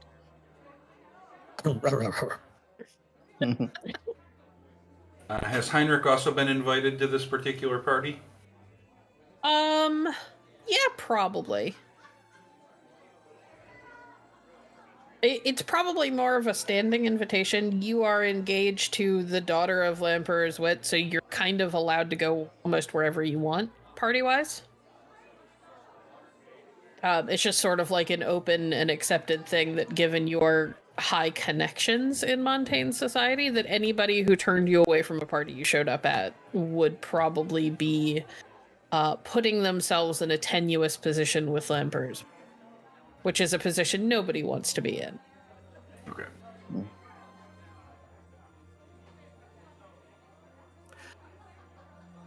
And so I am thinking, if we distribute our +1s judiciously, we may descend upon this party like a pack of hounds at the hunt, and see what information we can find and what introductions can be made. Indeed. It seems as though these individuals have, I can only assume certain honors were impugned when they turned you away. What do you mean? Well, you are known to this young man. Certainly he wishes to see you, and yet you were refused at their gate.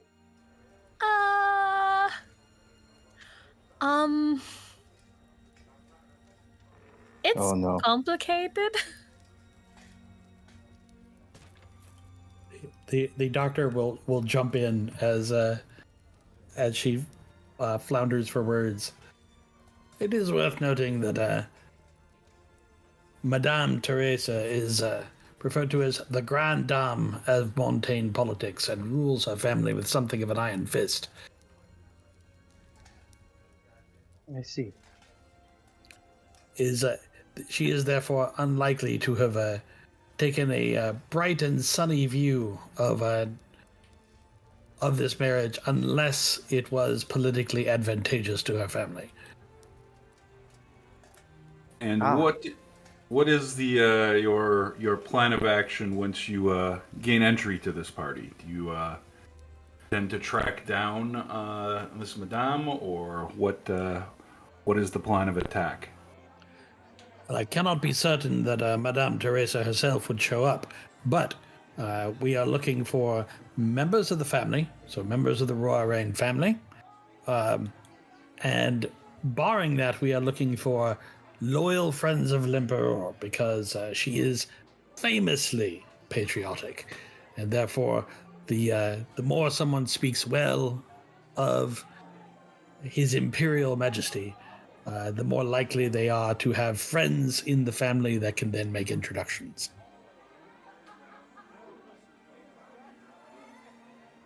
Well, I am Hmm. always able to go into a party.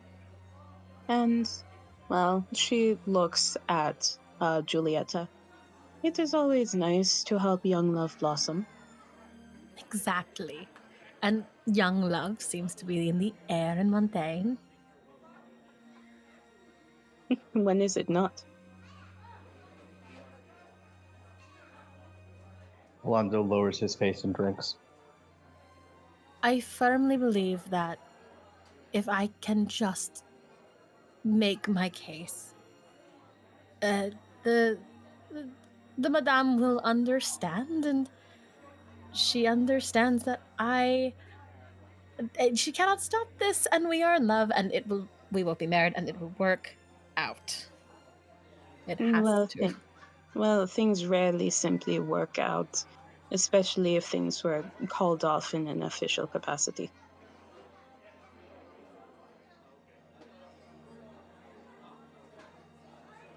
I don't believe that. I have to believe that we would not have continued writing as long as we did if we did not love each other. Certainly. And once the young man knows what is at stake, the decision will be his.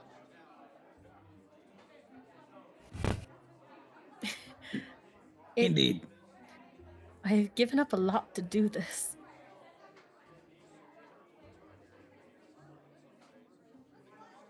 And if it shall come to it, we shall simply kidnap him. Well, Alonzo let's find smiles. him first. Viviana's a very wry smile comes across Viviana's face. Well, let's not get ahead of ourselves. But now I have made the joke, so. I see. Mm-hmm.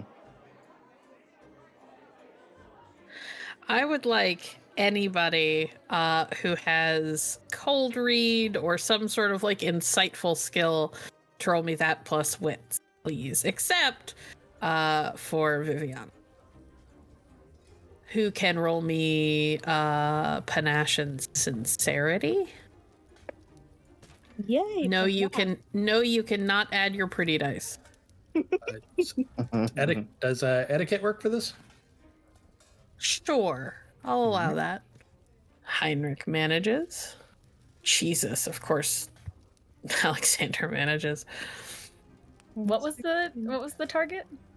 15. Oh. I did it. I don't know why I said Viviana. This wasn't really about you. Sorry. Okay. Oh no, wait. okay. Yes, you did. I had you roll the thing, didn't I? Wits and panache and sincerity. Yep. Roll me Okay. another d10. The only person who really picks up on anything is Alexander. Alexander, it's hard to tell if that is just her face or if she was reacting to something specific, but Viviana definitely gave an interesting kind of side-eye look at Alonzo when he mentioned kidnapping.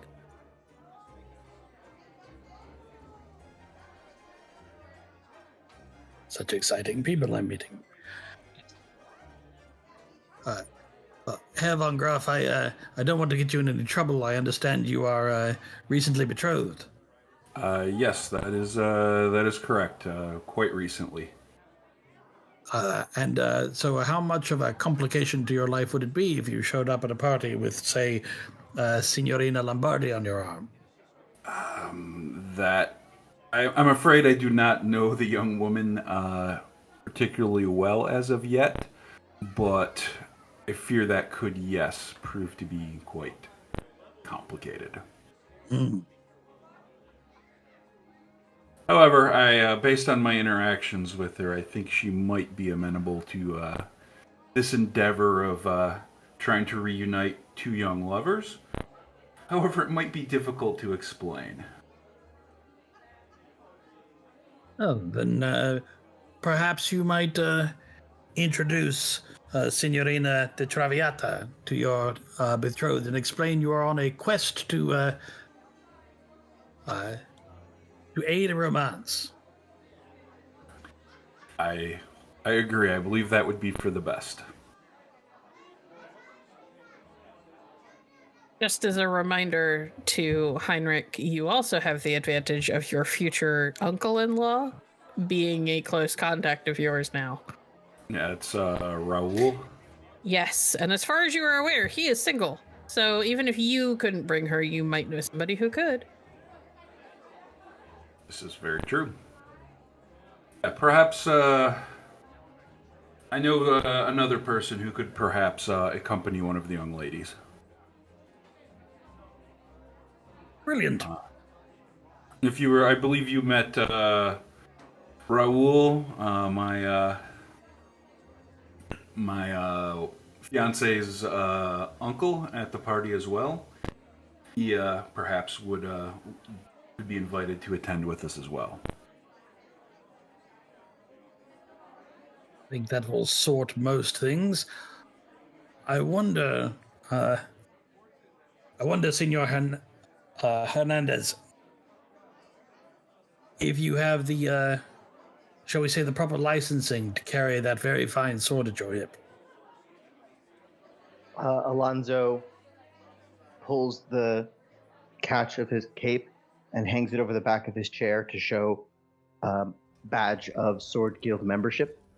And then the more complicated question, would you be willing to work as the bodyguard for a horrid apostate for an evening? He smiles somewhat wryly. If I am understanding the situation correctly, a powerful Montaigne noblewoman has opposition to the beauties of young love. I am sure her tongue will not spare our party, and at a certain point, words may be answered with blades. Should this arise, I will step to the defense as is needed. You should be aware one of her nephews is the captain of the Musketeers. Good luck to you. That will be an interesting day.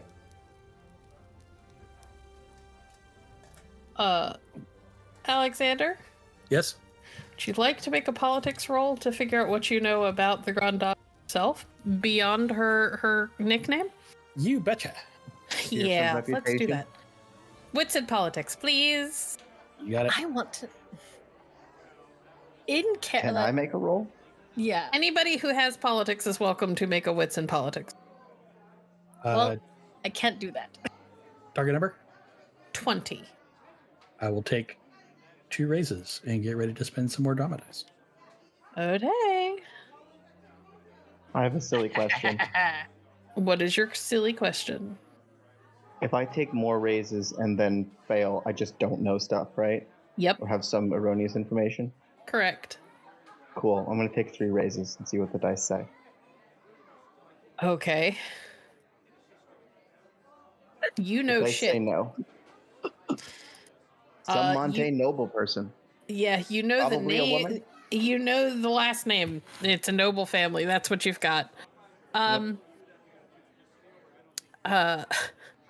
Alexander not only is one of her family members the current captain of the Musketeers, she used to be the captain of the Musketeers. And is considered one of the best swords people in the world.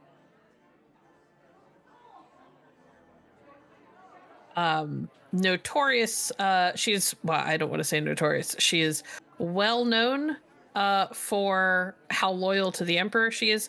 She is also kind of single-handedly responsible for having saved her family from like financial ruin when she became the head of the family. Getting real Tywin Lannister vibes over here. This is about Irene, correct? No, this is No. Therese. I mean, for 2 raises, you know what I want, but Where's her I grandson? don't. If there's something specific that you want, you can put it in your journal. Where's and her grandson? I will see if I think 2 raises is worth giving it to you. Yeah. Yeah. Okay. With a 30, with 3 raises, the thing that you are aware of that nobody else at the table is aware of is that she is so incredibly loyal and devoted to the Emperor that she cannot bear to hear ill spoken of him, to the point that she threw one of her own children in dungeon for the offense. Sorry, she threw one of her own children into the dungeon for the offense of having spoken ill of the Emperor. That child isn't named Henri, is it? That part is not public knowledge, so you're not sure. fuck. Okay. Okay. Also, I'm going to push to talk because Discord hates me. I can be eating my mic and it still cuts me out.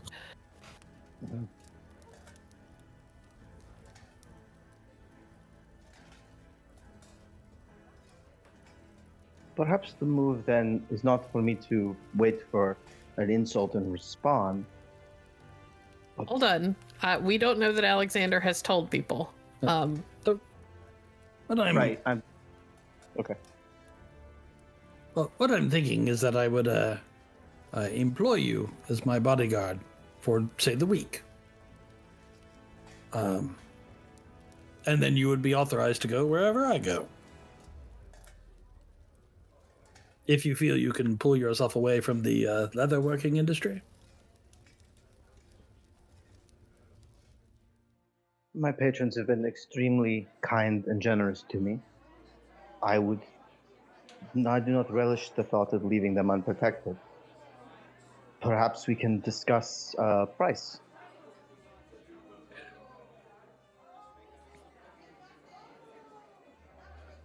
Well then,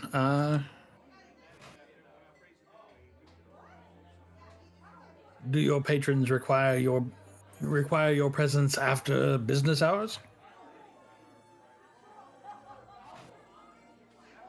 They would not.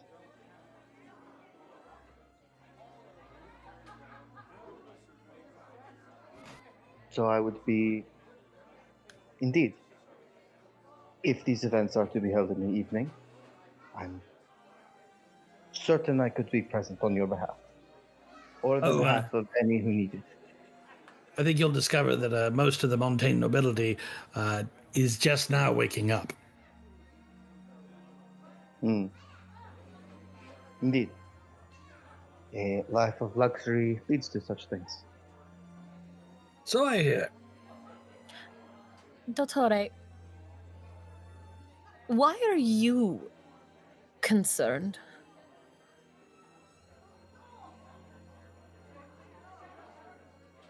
How do you mean? You seem an upstanding fellow. Oh, I am. No. I am not concerned for my safety as much as I am looking for a way to ensure that Senor Hernandez may accompany us and lend his aid as he is able. I do not imagine that I shall be challenged to many duels at these parties, but stranger things have happened. Never say never. Takes a drink. See, what is an apostate? Oh, that is someone who has violated the rules of the church and has been excommunicated. Lucia looks deeply concerned. I am an objectionist. I have not been a part of the Vatican Church ever in my life. And the defiance of the will of Theos is not regarded highly in some parts of Theos. And whether it is the defiance of the will of Theos is a constantly debated question. Though not so heavily debated in some places. Gentlemen, please, can we save the religious conflicts for another time? Why? This is quite entertaining. I've spent entirely too much of my life fighting over religion. I have no desire to see anything repeated. Indeed. Why sully our lunch? I think for the first time, Lucia is like concerned about the company she's keeping. Too late. I'm a minister for my church, but it is as I said, topic for another time.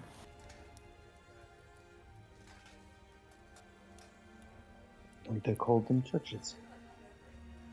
Apologies.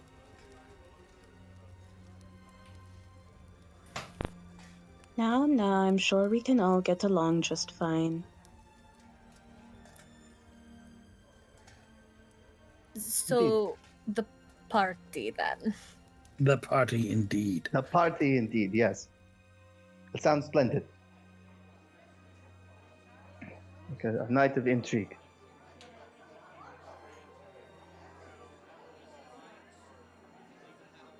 Surely. When did you say it was? Is it tonight or tomorrow? It is tomorrow night. And Signorina Lombardi, you apparently have your choice of grouchy old men to choose among. Between me and the young Eisen's betrothed's uncle, was he? Yes, Lord Cisse du Cisse. I'm sure he would be, once introduced to Francesca, I'm sure he would be more than willing to accompany her to the party. Well, I am partial to you, Dr. Hutcherson.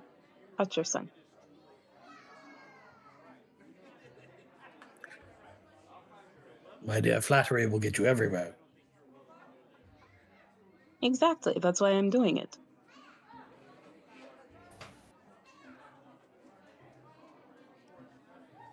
All So, right. is it a plan then? I think we have a plan. Excellent. How are people planning to spend the rest of their day? We've only got about 40 minutes left, so I don't want to pivot to the next night already. Signorina de Traviata, may I, you are, as I recall, a student of music. See. Might I show you something I have been working on? I don't really wish to share it about yet, so it's a somewhat private matter, if you don't mind. Of course. If you'll excuse us.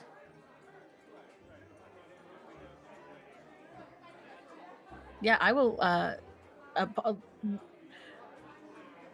if we've reached a point in our meal where I can, I will leave them with coin to pay and head out with Alexander. I mean, I don't know that Alexander's planning to fully not leaving? leave. But Yes, I am. Oh, Yes, I am. then yes. Okay, Yeah. sure. You can do that. No, I can certainly cover the cost of our meal. You're not. All right. And Heinrich will pay for lunch. Lucia's I like, have I have one. limited income, sure. I have one question. Yes. Is this a situation where we are waiting for them to come back, or everybody is sort of going their separate ways? Dr. Hutcherson will add at the end, I will see you all tomorrow. Okay. We should exchange information. Let's pretend we. Yep.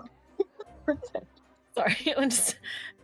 I would I say see we- everybody knows where Dr. Hutcherson is staying, which is probably the easiest place for everybody to find because it's such a huge fucking building. All right. But yeah, he's staying at the university, which is very easy for a very easy touch point for everybody to meet at. Cool.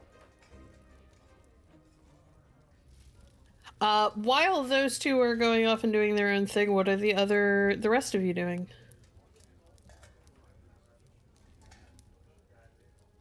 I have a shift to complete, but when I am done, I have no specific plans. There is a... Well, when you are done, perhaps you could be my escort. You know, I have half a mind to be partially offended that you did not offer to be my bodyguard. I could not imagine someone being so rude as to offend you, nor so foolish as to draw your ire. Yes, it would be very foolish indeed. But of course, where you go, I am happy to follow.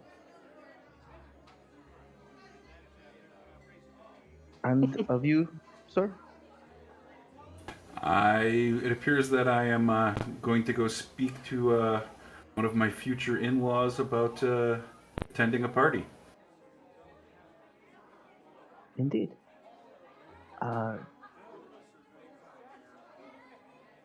Should the fancy take us, I have become acquainted with several places in the near the market and several bars and inns where merchants go after business to talk and celebrate. There is often music, sometimes dancing.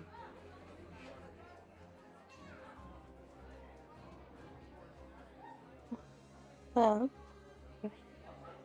I am interested by the prospect of dancing with you. I have heard Castilians are quite good dancers. A few things we do better. Bibiana sort of, again, smirks just a little bit, and says, "And what are the things that you do better?" Ah. My lady, I would be as an open book to you, but if I told you all of my secrets, what then would we have to learn? Smart. Smart to keep me wanting more.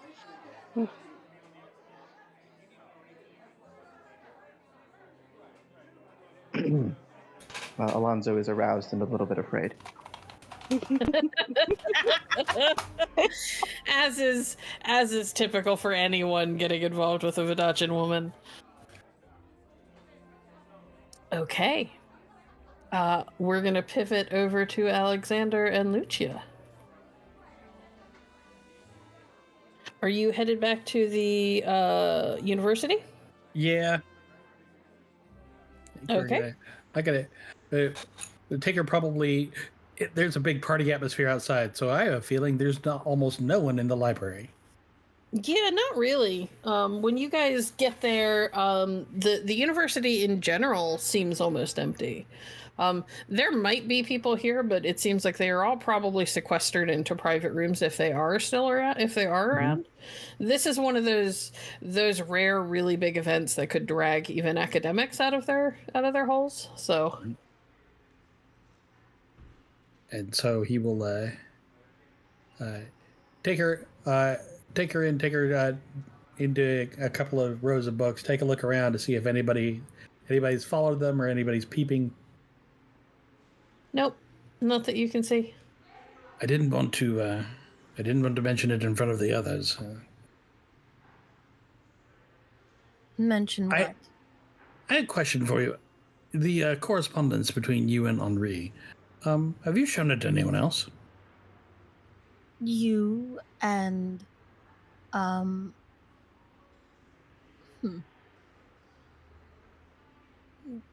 in Montaigne? Just you. Yeah. Yes. Oh, very good. Something you should know about it.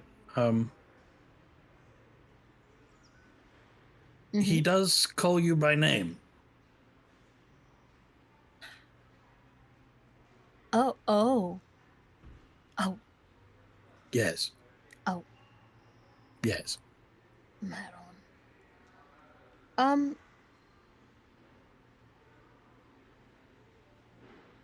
Well, does that mean anything to you? It means many things to me.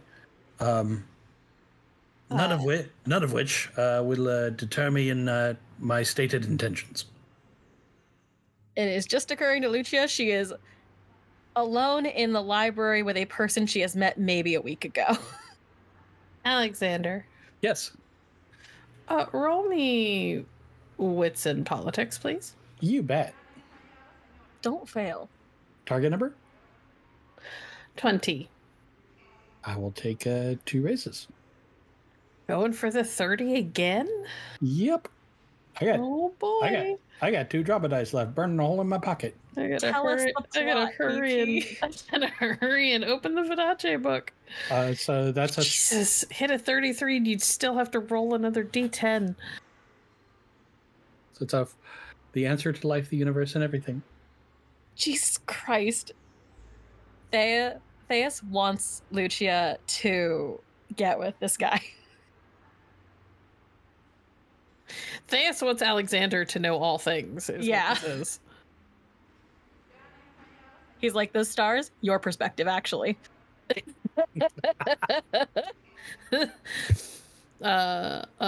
Okay. So obviously you know the De Felici name. They are some of the most famous winemakers in the world.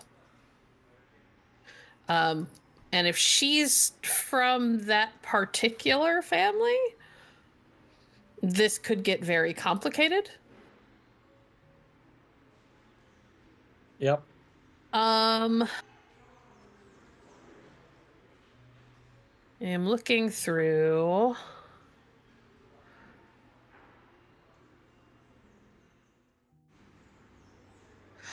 This is the Felici family are also one of the families that are like maybe not known to be quite as black-hearted as the Villanova, but are incredibly prone to political maneuvering and backstabbing compared to even other Vodachan families. The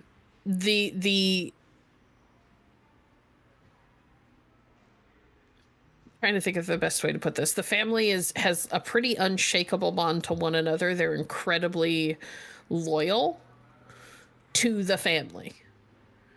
But anybody outside of the family or anybody who proves to be a problem for the family is handled in a pretty cutthroat manner. Put that way. The Felici are some of the best at playing the great game, which is probably a little mind-boggling because Lucia does not seem to be terribly good at it.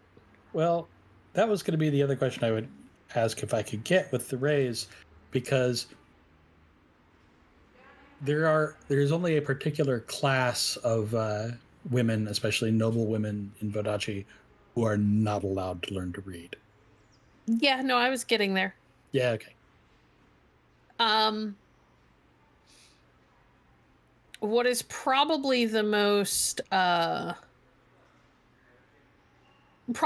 stark is that the Felici family are incredibly outgoing. Like they host huge parties with 500 plus people at them all the time. They don't allow violence and or violence and duels at those parties, but there's still huge parties where everybody becomes really well known, and you remember stories about a member of the family who, when she was born, was not thought to carry any gift for Sorte. And thus, the family had kind of made proper political moves to maybe marry her off outside of the country, which tends to happen a lot with Sorte bearing noble women. And then suddenly that marriage arrangement was cut off rather abruptly. And putting that together with the well-known fact that Strega are not allowed to read. Also that Strega are not supposed to meet anybody's eyes, and she has kind of pointedly avoided looking you in the eye most of the time. Like, she'll look at you, but she never seems to look above your nose. Unless she's, like, making an active effort. You certainly have enough to go on some general suspicions.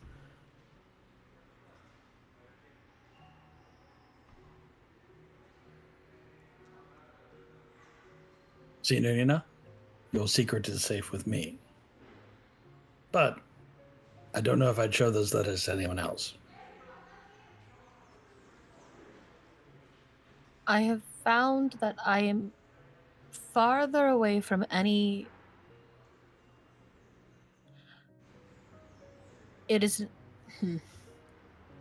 I am farther away from any gaming ground that I would understand. Does that make sense? I believe so. The things that I would be used to and understanding are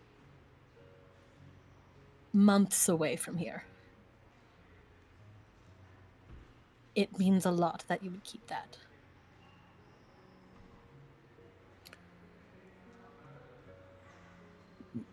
My Sorry. My lips are sealed. One further thing, Alexander. As you are mulling all of this over, you realize that Lucia showing up at a Cisse du Cisse party was probably a very lucky near miss. Because the prince of the De Felici family is madly in love with Chimay. And it's not a secret. Now, that isn't to say that he shows up at every party, but somebody on his payroll is likely to be at most of her parties, if not all of them. So, tomorrow, when you meet up with Heinrich, you should ask to meet Raoul in, I don't know, in a garden somewhere.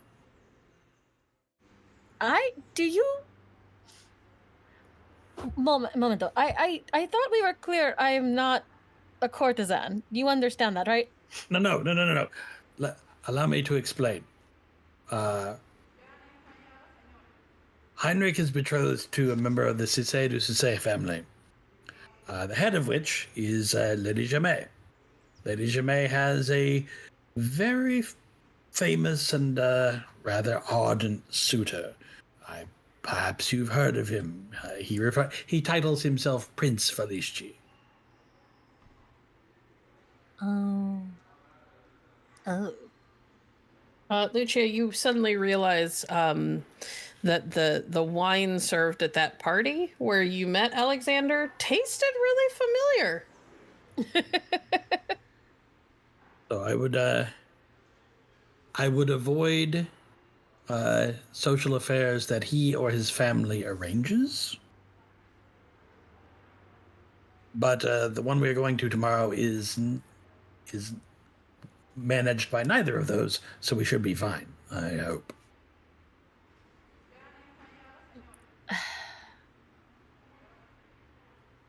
If we can achieve our goals without going or risking it, that would be important. I am not afraid of risk. Faint hearts never won fair ladies, or chevaliers for that matter. Dottore, what do you know of Odache and the families? Only what I have read. I have read a lot, however. I do feel bad that I have dragged you into something that might be very dangerous. Signorina, earlier this year I offended the likely head of the Inquisition. This is an enjoyable pastime, and I thank you for giving me the opportunity to be of assistance. Then, with your political connections, I would ask that you keep an ear out for one other family name. Which one is that? The Villanovas. I beg your pardon? The family that I have been... The betrothal you ran out on. See. Theas be merciful.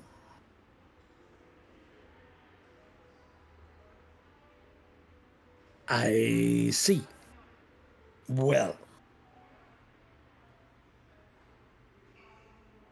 perhaps Alonso will not be quite so decorative as we may have hoped. We are so far from Vodace. I believe that if we can accomplish what I've set out to do quickly and I am married, they will have no way to make their claim. No way? Well, Signorina. we don't do divorce. No. You do, however, do murder.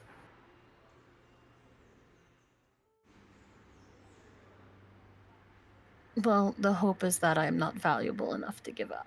I'm not valuable enough to keep.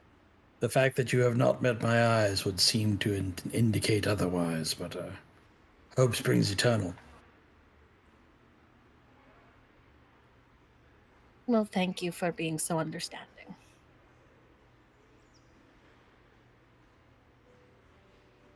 What can I do when the young lady is in trouble and true love is on the line? And with that, we are going to pivot. Heinrich, Yes. what you doing? So, a question of etiquette.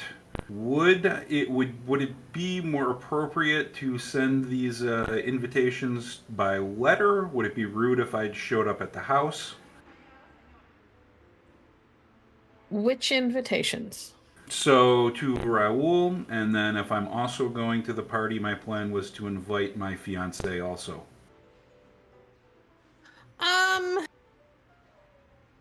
Typically it would be most polite for you to send word ahead that you were headed there.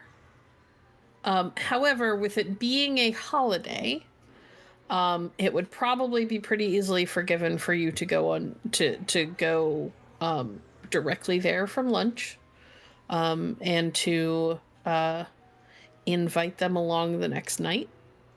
Okay. Since that would not be a terrible breach of etiquette, I would walk over to their estate. Okay. You arrive. The estate is in full swing. There are servants everywhere. The gates are open as the occasional cart and carriage kind of rolls through. You know that the Sisay are famous for their parties. Lady Jamay is not the type to spare any expense during something like a celebration of the Emperor's birthday. So while there isn't necessarily a party happening tonight, there are going to be parties throughout the week. So during the day is when a lot of the people who work there are going to be doing what they need to do. Okay. I'm sorry, were you going to say something? Yeah, in that case, I assume I would approach, the guard at the or servant at the front gate, and request to see Raoul Cissé du Cissé. Okay. They recognize you immediately. You're kind of hard to confuse with anyone else. And you are led inside, where you proceed to wait for like 45 minutes.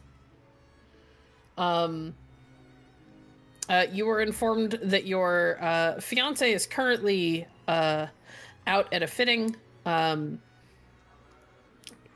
with a seamstress, but we'll be back later in the afternoon and would likely love to see you. But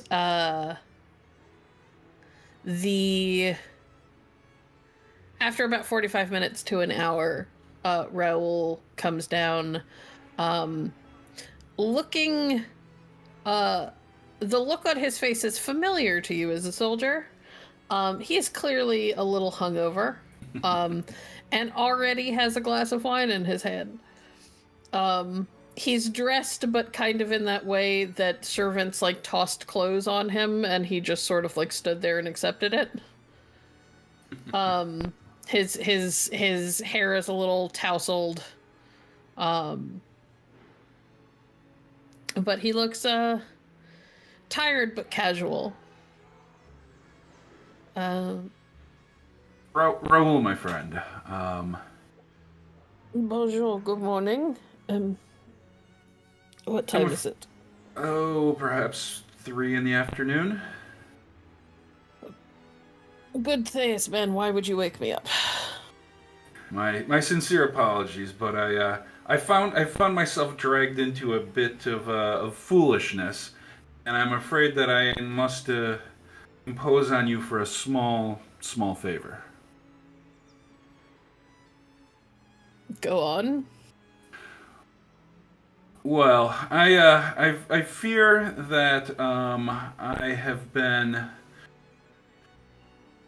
dragged into attempting to assist a young lady to resolve a matter of the heart. And I have promised to attempt to gain her entry to a particular party tomorrow night. And as I fear that my betrothed may not approve of her accompanying me to the party, I'm afraid that I must ask your assistance to escort an extremely attractive young woman to a party tomorrow. And which party are we going to? Out of character, it's the Dwar family. Yeah, Irene Levesque Dwar is holding an event tomorrow. Aha. Well, foolishness, a party at the Dwar estate, and a beautiful woman on my arm. How could I say no? Yes, it really is a bit of a silly problem, but your niece has asked me to do deeds of heroism and romance, so I am attempting to do so by reuniting this young woman with her beloved. I see. Well, I shall do my best not to sweep her off her feet before she gets to see him, huh? And tell me, do you perhaps speak passable Vidace? More than passive. Excellent. Yes. So yeah, we need to get. I need to arrange for her to enter this party so that she can seek someone who knows what befell her missing betrothed. Oh, and there's mystery too. Yes, I never thought that I would remarry, and I certainly did not think that I would be going through these types of activities in order to achieve it. But I must do as Theus wills. Indeed. Well, I will be happy to escort your young companion. I greatly appreciate your assistance. I don't think it will be too challenging of a chore. As I said, she's quite young and attractive, and apparently is something of a musician also. But yeah, she is. It was a little difficult to understand as she does not speak much Montaigne, but her fiance is named Henri Roy Irens. There is a moment where Raoul pauses, and it's a long, pregnant pause. I take it that name means something to you. Oh, that name should mean something to everyone in Montaigne. What do you know about his grandmother? Not a great deal. I understand she's quite formidable with a sword and is quite loyal to our emperor. Yes, the Grande Dame of Montaigne politics. Uh, Perhaps not quite as dangerous as Jamais, but close. And Jamais' most ardent rival. And as I've been told, the lad is missing. Oh, you knew that part. Well, he has been missing from political life lately. I can't be sure that it's him. She has more than one child who doesn't come around anymore because nobody likes her. The old bat. But, yes. In theory, he may very well be in prison. Well, that would be most unfortunate for the young lady. What do you have by chance know what his alleged crime was? The rumor is he spoke ill of the Emperor in front of her. His own mother? Yes, she takes treason against the crown very seriously. Wow, this activity is becoming more and more interesting. Indeed. But you know what? This sounds like fun. Sounds like an adventure. I'm in. I'm going to need at least 3 bottles of wine. At least. And I plan to ask Diana to accompany me as well. I'm not sure if she's going to want to go, but we will see.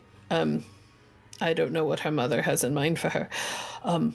Your companion, the pretty one that I'm supposed to be escorting, how much does she seem like she comes from money? Out of character, no. Yeah, I'm trying to think of the correct way to say it. She certainly was not dressed as someone who appeared to come from money. I don't know Vidace fashions particularly well, but she appeared to be somewhat plainly dressed. Of course, there may be, knowing the Vidace, there could be some sort of intrigue involved. She could be a princess for all I know.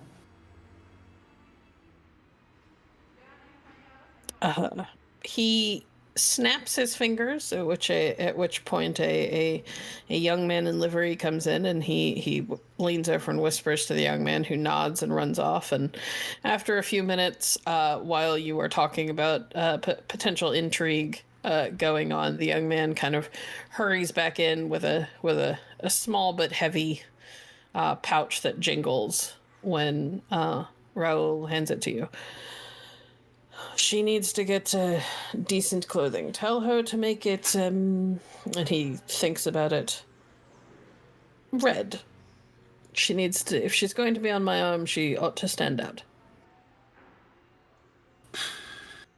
Oh, very well. I will pass along the message. And is there how much money does it look like there's in this chest? It's a pouch, not a chest. Or a pouch, yeah. But you've bought enough dresses for your eldest daughter at this point to know that this could buy a very, very nice gown, complete with like shoes and such.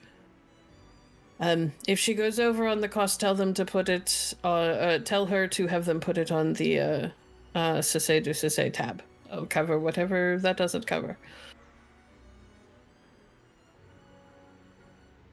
Thank you, Raoul. You have been a great help. As I stated, I certainly did not anticipate that completing this betrothal would involve this type of intrigue. But I greatly appreciate your assistance in navigating these waters. I'm afraid this is not something that I'm accustomed to. One ought to get accustomed to it, cousin. She is, or you are in Montaigne now. Everything is dramatic. I'm much more accustomed to dealing with people trying to kill me than this type of intrigue. Nothing says that won't happen before tomorrow evening is out. Well, once again, thank you greatly for your assistance. And I've been told that Deanna will be returning sometime after buying clothing. She is probably having a fitting for one of her party gowns. Her mother is adamant that they be in the best of fashion. Do you recommend I leave her a letter, or should I wait for her to return? You can leave her a letter. No need to hang out here all day. I'm not going to. I'm awake now. Well, in that case, I will go locate the young lady and pass along your fashion request as well as the funds. You are welcome to come with me. I'm going to go find somewhere to drink. I've heard you Iceland men drink a lot. I could certainly use a drink. Excellent. Write you a letter, and he sort of gestures across the hall at an office where you could see like a desk, which you assume probably has a paper and such, and then we will go. Yeah, Heinrich goes over to the office and writes Diana a letter asking her to give him the honor of her presence at the party. He tries to write it somewhat flowery, but Montaigne is not his first language, so it probably comes out very businesslike. He wanders off into the economy halfway through. And then he will go drinking with Raoul. Excellent. Awesome. I'm not going to make you roll. You have high enough brawn. You handle your liquor pretty well. And maybe shocked to find that Raoul also handles his liquor pretty well. But also seems to be drinking with the intention of being as drunk as possible. It almost halfway through seems a little bit like a mission. But he's incredibly charming, very funny, very flirtatious with the women that come around. So, and he seems quite popular, and you effectively get to go like high-end bar hopping because he has the money to afford to go to the best taverns and parties in Montaigne, and you kind of accidentally go on like the party circuit of the noble houses that are throwing parties for the first night of these festivities. And then after doing that for an appropriate period of time, Heinrich will make his way to the university, which is the last place he heard that Julieta and Dr. Hutcherson were going. Viviana and Alonzo. Viviana, are you just hanging out until Alonzo's off work? Yep. Okay. Well, eventually, the day starts to wind down. There is still plenty of partying, but most of the merchants are closing up their stalls, those who don't normally do business in the evening anyway, and so that they can go out and enjoy the festivities themselves. There are performers in the streets. There's music going kind of all the time throughout the day, and well into the evening when Alonzo is off work. What are you two gonna do? Viviana will, once he is off work, she will immediately go and link her arm with his and says, "You're going to take me dancing."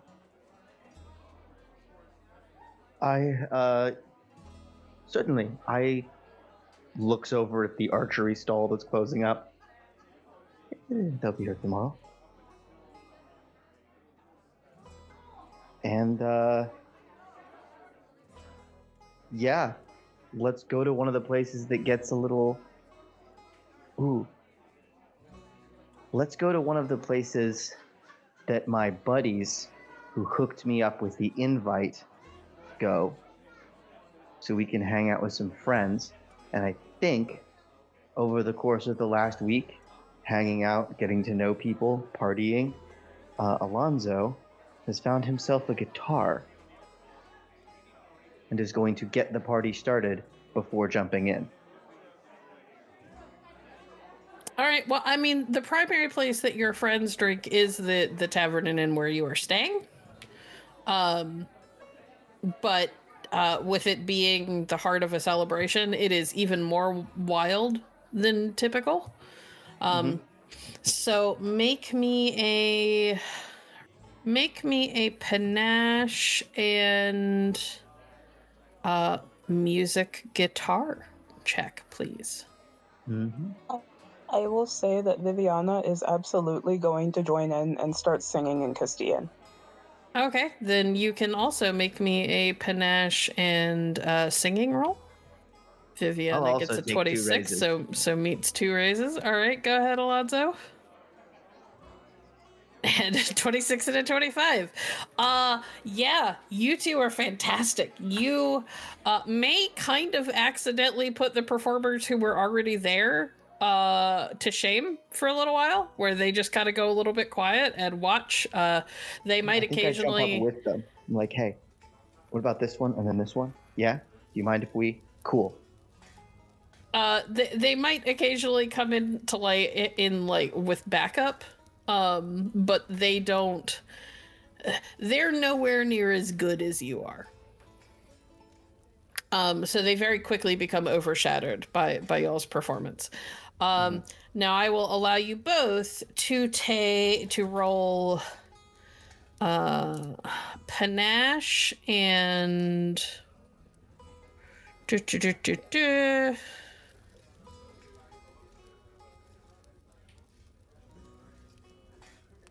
need scrolling sheet. Sorry guys, hold on.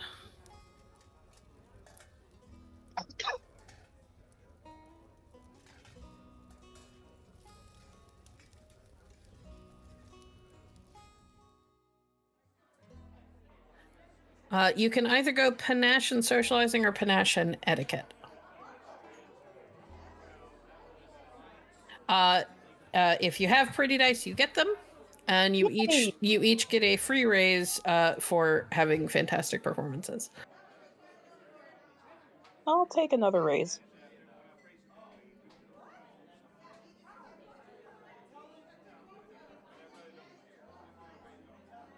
As will I.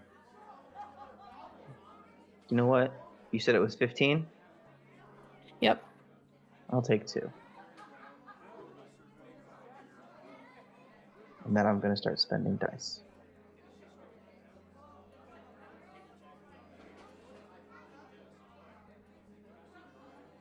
That puts you at 21. You need 4 more. Do you have any more drama dice? I believe I have 2. Okay. Or no, I haven't spent any. So my 2 plus 1 from a thing that I wrote. So you have 2 more. I have 2 more. Good grief. All the drama. There we go. I got it. Okay. You both not only manage to put on stellar performances, but you manage to endear yourselves to the crowd and become the center of attention for the evening. You take an already party atmosphere and spin it up into something even better.